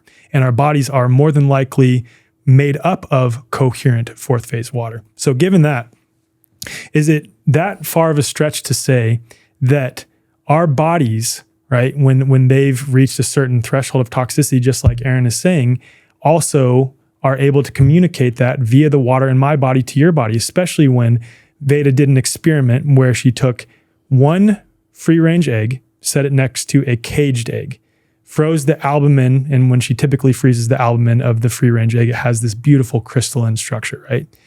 In the caged egg, when she freezes the albumin, when it's by itself, it has no coherence to its structure. But by setting the free-range egg next to the caged egg, then cracking them open and freezing the albumin, what she found was the free-range egg still maintained its coherence and its structure. The caged egg now had more coherence in its structure just by being in proximity to the free-range egg. She's repeated that same experiment where she takes one free-range egg, surrounds it with 10. Same exact effect. The free-range egg still has that coherence in its albumin when frozen. The other caged eggs, just by being in proximity to the one free-range egg, now have more coherence in their structure. She set one egg to the side as a control, no coherence. She's now repeated it again, she just told me this, with 22 caged eggs and one free-range egg. The free-range egg, cracked open, frozen with the albumin, complete coherence in its structure, unimpacted by these caged eggs. The caged eggs, all of them, now had more coherence in their structure just by being in proximity to the free-range egg. So think about that when we apply it to human beings. We're, even for those of us who are holistically aware, we are living in a way that I would say is not ideal for human beings to live. Like living in homes immersed in non-native electromagnetic fields and the glues in our homes and things like this. But I think most importantly, not living amongst like-minded community consistently too. And so when we're living this way, when we come into relationship with each other, when we're around each other for periods of time, the getting sick, we call that getting sick when we express symptoms, but it's really our bodies just doing exactly what it was designed to do together to come back to that state of harmony again. And that's where you look at a guru in India, where people all will share that they have just sat next to a guru, and just by being in his presence, it helped heal them. That represents that free-range egg. And that's why I always go back to the strong coherent field will overtake and entrain a weak incoherent field, but we're all just bringing each other back into resonance, back into homeostasis. Well, it sounds like we need to get some chickens. I'm going to get chickens on my new land for sure, and they will be free range. Okay? I love Veda's work. It's insane. I have to share just one of her experiments that's super mind-blowing. Maybe not as much as that because it's not as relevant to the conversation, but my favorite one of all, because she'll do words or pictures for the water, right? And then the water will sort of reflect that. The coolest one to me is she takes the water in the Petri dish, plays Led Zeppelin's Stairway to Heaven at the water, puts it in the freezer for 5 minutes, takes it out, and the freaking ice makes a staircase. No. Not like, I don't know, I can kind of see a staircase in that, but like you show it to a 5-year-old and go, what's that? They go, stairs. Like that obvious, you know? I mean, this world is so beyond, as humans, we're so arrogant to even think we can understand the nature of reality like this, you know? It's just like, come on. True. That's why scientism is so repugnant to me because of its arrogance and its closed-mindedness and its presupposition that it is the only way, it is the law, there's no changing it, there's no refuting it. It's like that is the opposite of science. So one thing I would like to throw out, for to try and block your tee up and your slam dunk, Aaron and Alex, is one of the kind of comebacks to opening up this conversation is, how can all of these scientists, all these virologists, all these biologists, all these MDs, all these universities, all these laboratories, all this research for 50, 60 years on this topic, or maybe even longer, how can they all be wrong? Sort of like when you look at cosmology and things like the moon landing and what we're told about the nature of our universe and the sun and our place in it as earthlings. How could all of those astrophysicists and all of those people also be wrong, right?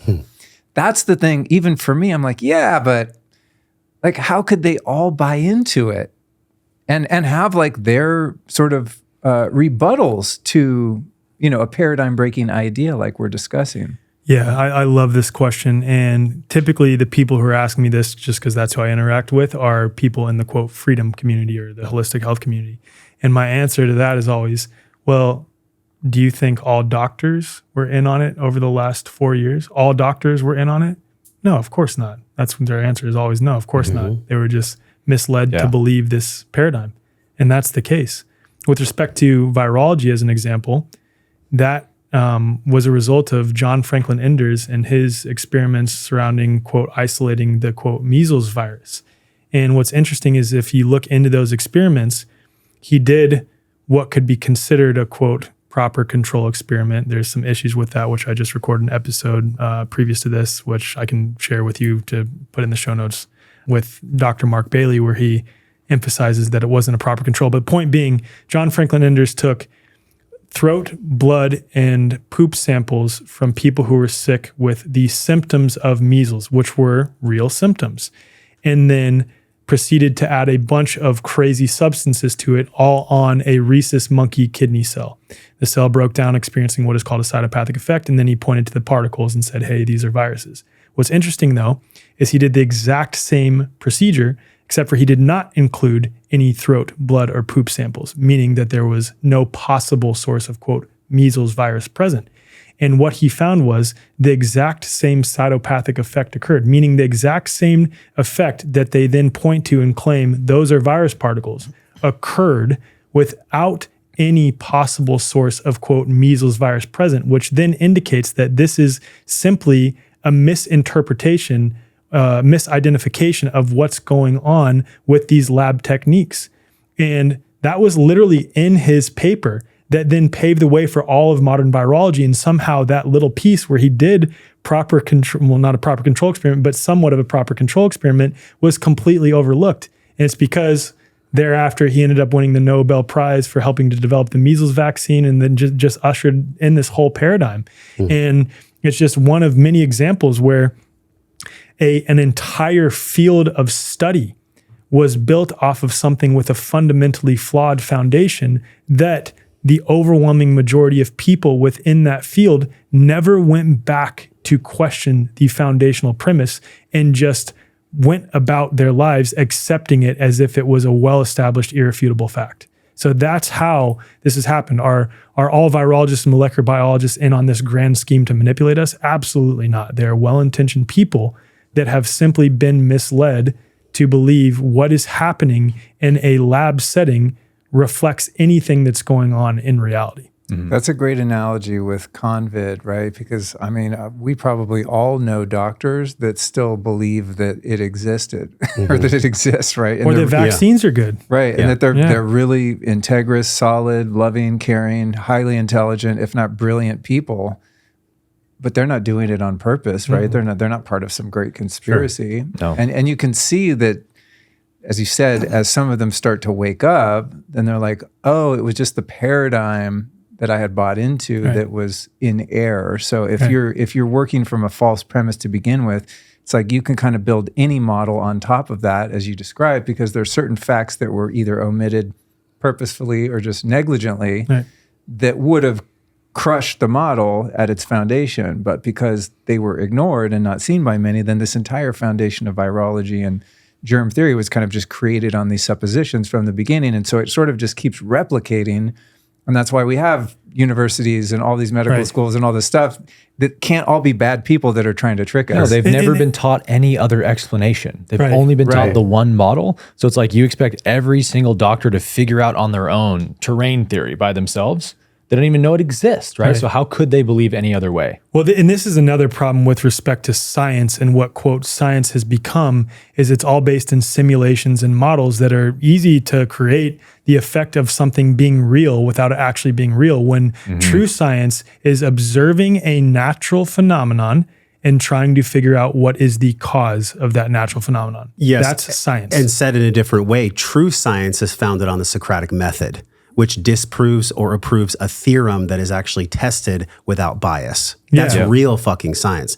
So when people say, well, it's science, bro, and there's like neuroscientists, huge people saying it's science, and they even like dip their chin. It's science. I want to say to them, like, have you forgotten your science roots about what science really is? It's where you disprove or approve without bias. You actually, the Socratic method goes from both sides and then fleshes out the truthful results. That's fucking science. Science isn't, I have this vested interest in pharmacology because of financial interest that allows me to have this vantage point of self-righteousness. And it's also spot on. And it's also not models and simulations, though. It is trying to ascertain what is the cause of a natural phenomenon, meaning that you observe something happening in nature and you try to figure out what is the cause of that thing. And that's what the scientific method is you have an observed natural phenomenon, that's your dependent variable, and then you try to figure out what is the cause of that natural phenomenon. That's what the scientific method is used for. And then you try to disprove your hypothesis. Exactly. And is that what virology does? Do they try to disprove their hypothesis? Funds the studies.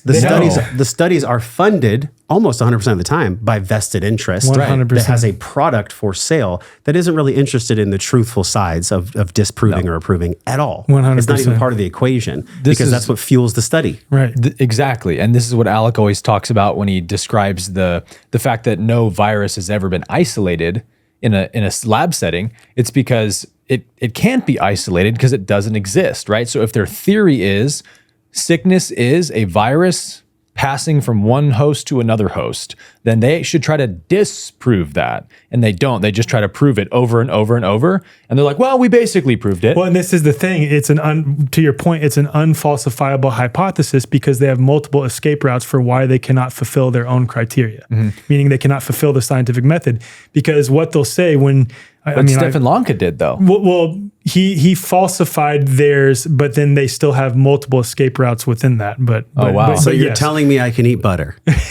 Yes, you can eat butter. Okay, absolutely. cool. Raw butter. So to the idea of, again, not versus, but you kind of have two paradigms, right? You have germ theory, then you have terrain theory.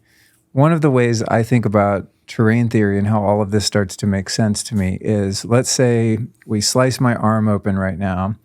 And so we've got a terrain on my arm, and I pour rubbing alcohol on it, and I bandage it up, and it's sterilized. It's going to heal just fine. Take that same cut, the same terrain, wipe a bunch of fresh cat shit on it, and just let it fester out in the sun for 3 days. Good visual, bro. Now I have a disease of my arm. Yeah.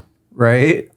But it's only because the terrain was hospitable to an overgrowth of pathogenic bacteria, and therefore my arm's going to rot off. This is the thing that's interesting, because I previously thought that too.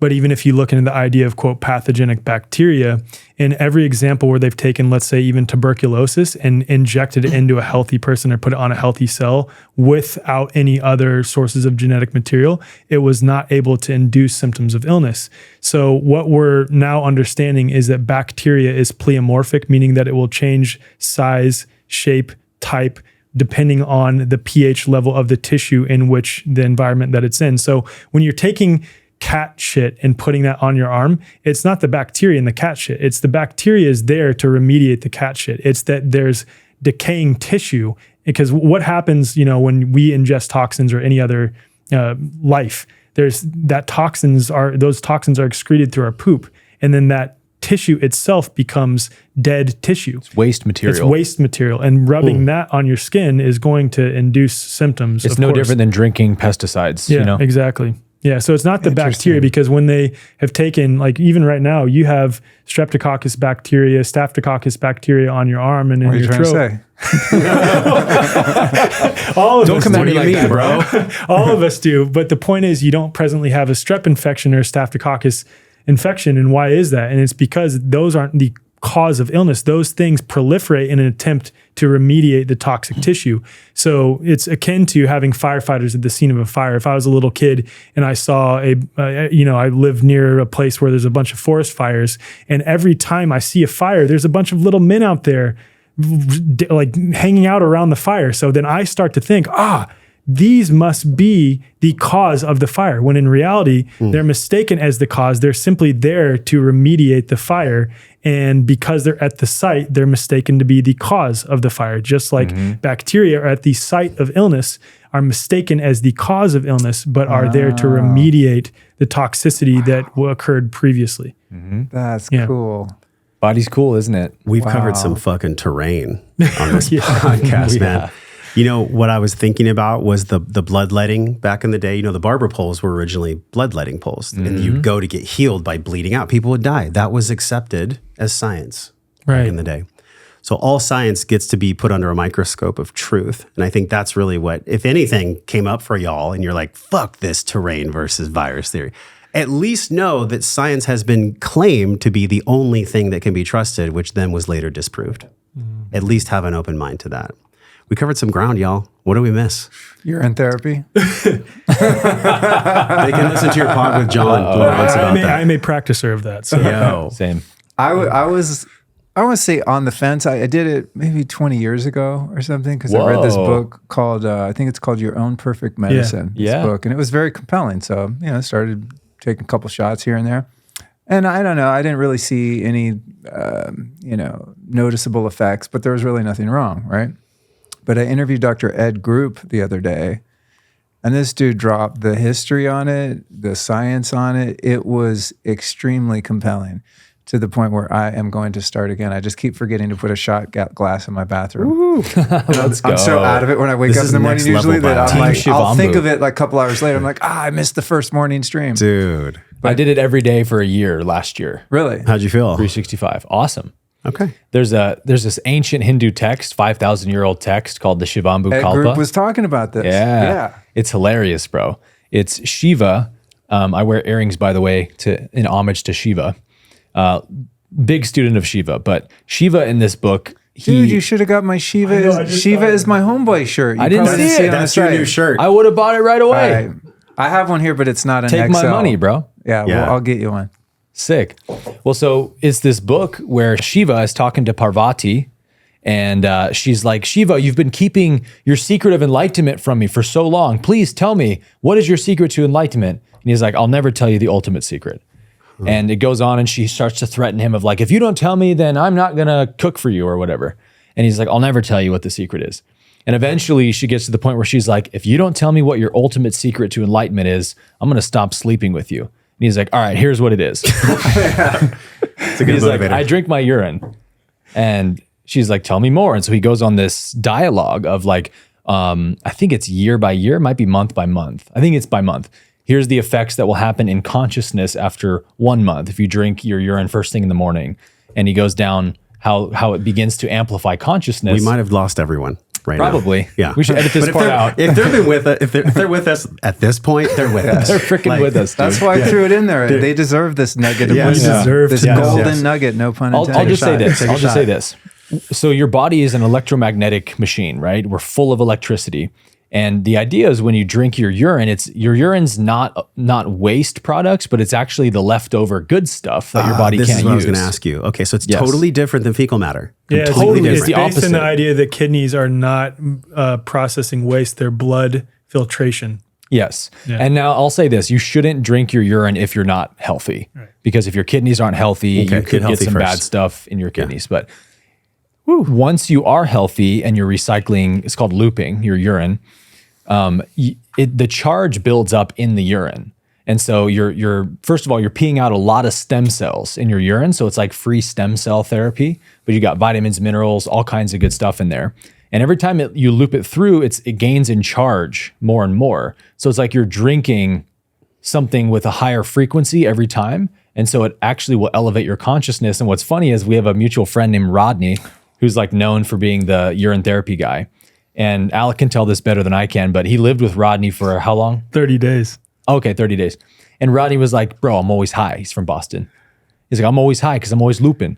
And Alec's like, that's funny, bro. This is actually a funny story to end the podcast Yeah, with. this is perfect. So, Let's go. So I had first heard of urine therapy in like early 2020. I'm like, what the hell is that? That's too much for me, right? And then I start becoming friends with Rodney, and he's sharing about it with me, and I see how he is, and he's like super shredded. He was going bald in some spots. He regrew some of his hair, or so he claimed, and his teeth are like perfectly white. They look like veneers, and he's just a high energy guy. I'm like, there's no way that he's basically only thriving off of fruit and drinking his own pee, as he claimed. And then I lived with him for 30 days, and bro, he is 100% doing that. Like, no BS. He is, he barely eats any food other than like water dense fruits like watermelon and papaya and things like this. And I never saw him once drink a sip of water. He was only drinking his own pee. And in the morning, he would take 2-year-old aged urine, it's probably like 4-year-old aged by now, and spray his whole body with it. His skin is as soft as a baby's skin. He's pretty extreme. You don't need to go to this It's extreme. a little bit This is extreme. next level. Because I will say, like, Rodney, I love you, but I still fully hold true to this, that like when you spray that aged urine on you, you smell so bad for like 30 to 45 minutes. But in his defense, his skin is like perfect. It's perfect. Bro. Maybe if I was single, I would just go on a date and not smell like cat pee instead. Try to attract the It right has partner. a golden glow, if we might say. Yeah, right. Ed Group was dropping some stuff on me in relation to the stem cells, that if you take the urine and you treat it with sunlight, like UV light or even red light, that over the course of Solar 30 charging. days, you exponentially multiply the stem cells. Yeah, that's why it's aged. So Rodney's is probably like 4 years aged by now, and it smells putrid. But again, his teeth are perfectly white. And before we'd work out, and he's an animal in the gym, super fit. He would snort his aged urine as pre-workout and like would just crush it. This is the funny part of the story. So we'd play horse every day, just like basketball, play horse. And there was one day we were playing horse, and Rodney hadn't eaten anything in a few days at this point. And mid-game of horse, he like grabs the ball and closes his eyes and goes, "Whoa!" And I'm like, looking at him, I'm like, what? And he's just holding the ball, and he's like tracing something in the air with his fingers with his eyes closed, and he's like, "Oh shit, whoa!" And I'm like, "Bro, are you good?" And he's like, out. "Bro, I'm having this like euphoric trip from looping and not eating, from fasting and just drinking my pee." And I'm like, Wow. All right. And he's like, "Yeah, bro, like I'm pretty much high all the time, high on my own supply." And I'm like, "All right, cool." So set that aside. I'm about a month and a half later, I've been practicing it pretty regularly, but only drinking like 1 or 2 cups a day. And I mean, cups the measurement? No, like probably like a mason jar. Oh, Wow. shit. Yeah. Okay. 'Cause Ed was telling me it's like 2 ounces in the morning. I was like, a shot glass? I could do that. Yeah, there's different. There's levels to the game. Can you put anything in it? Levels to the game. What can you put something inside it to like chase the taste? Stevia. Yeah, yeah. You can, Okay. you can chase it Yeah, with you like can orange chase juice it or something. Yeah. Nice. But if you're eating a lot of fruit, it really does not taste Oh, it's bad. tasteless. Yeah. Like it does not If your taste bad at diet's all. I clean. can honestly say that. And if you want to make it more visually appealing, you can use methylene blue and it'll look like a nice fruity drink. right, Yeah. exactly. Put an umbrella in it. Looping methylene blue. Okay. But so I sit down for my this day where I had a lot of work to get done because I was leaving the next day for about a week. And so out of laziness and out of just ease, because I had a lot of work to get done, I didn't really leave my office. So I decided just to loop and fast. And it was not very intentional, but I was looping and fasting. And I sit down for my last task of the day. At this point, I probably had like 7 or 8 glasses of my own pee and a little bit of water here and there. But I sit down for my last task, and this guy's interviewing me. I think his name's Robert Edwards. And within 5 minutes of me sitting down during the podcast, you know that moment when you're like having a bad trip and you look at your hand and it like doesn't feel like it's your hand? You know what I'm talking about? Very well, yeah. Yeah. That happened this morning before we recorded. That experience started to set in. But again, I didn't have the awareness that it was anything related to me being high from my own supply, so to speak. I thought I was getting sick from being in my office all day, immersed in a field of non-native, electromagnetic field. And so I'm like starting to freak out, but this dude's interviewing me and I'm answering and forgetting what I'm saying as I'm answering because I'm high as hell, but also starting to get clammy and sweat a little bit. Finally, after 40 minutes, I just can't take it anymore. And I literally just reach around to the back of the computer mid-interview while he's asking me questions and just turn it off. Just turn it off mid-interview.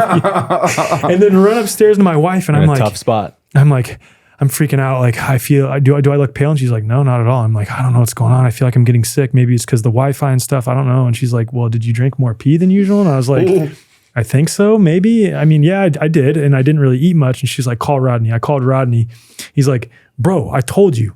I'm high off my own supply all the time. Like that's just how I live. And so once he calmed my fears, I was able to go back and finish the podcast. But point being that I legitimately got high off of my own supply and didn't even realize it. So that's the story. So after he told me that story, which was hilarious, I was like, I got to try this. So the next day I fasted and looped probably about 5 or 6 times. And sure enough, like right around noon, have you ever done microdosing psilocybin? Yeah. When you take today?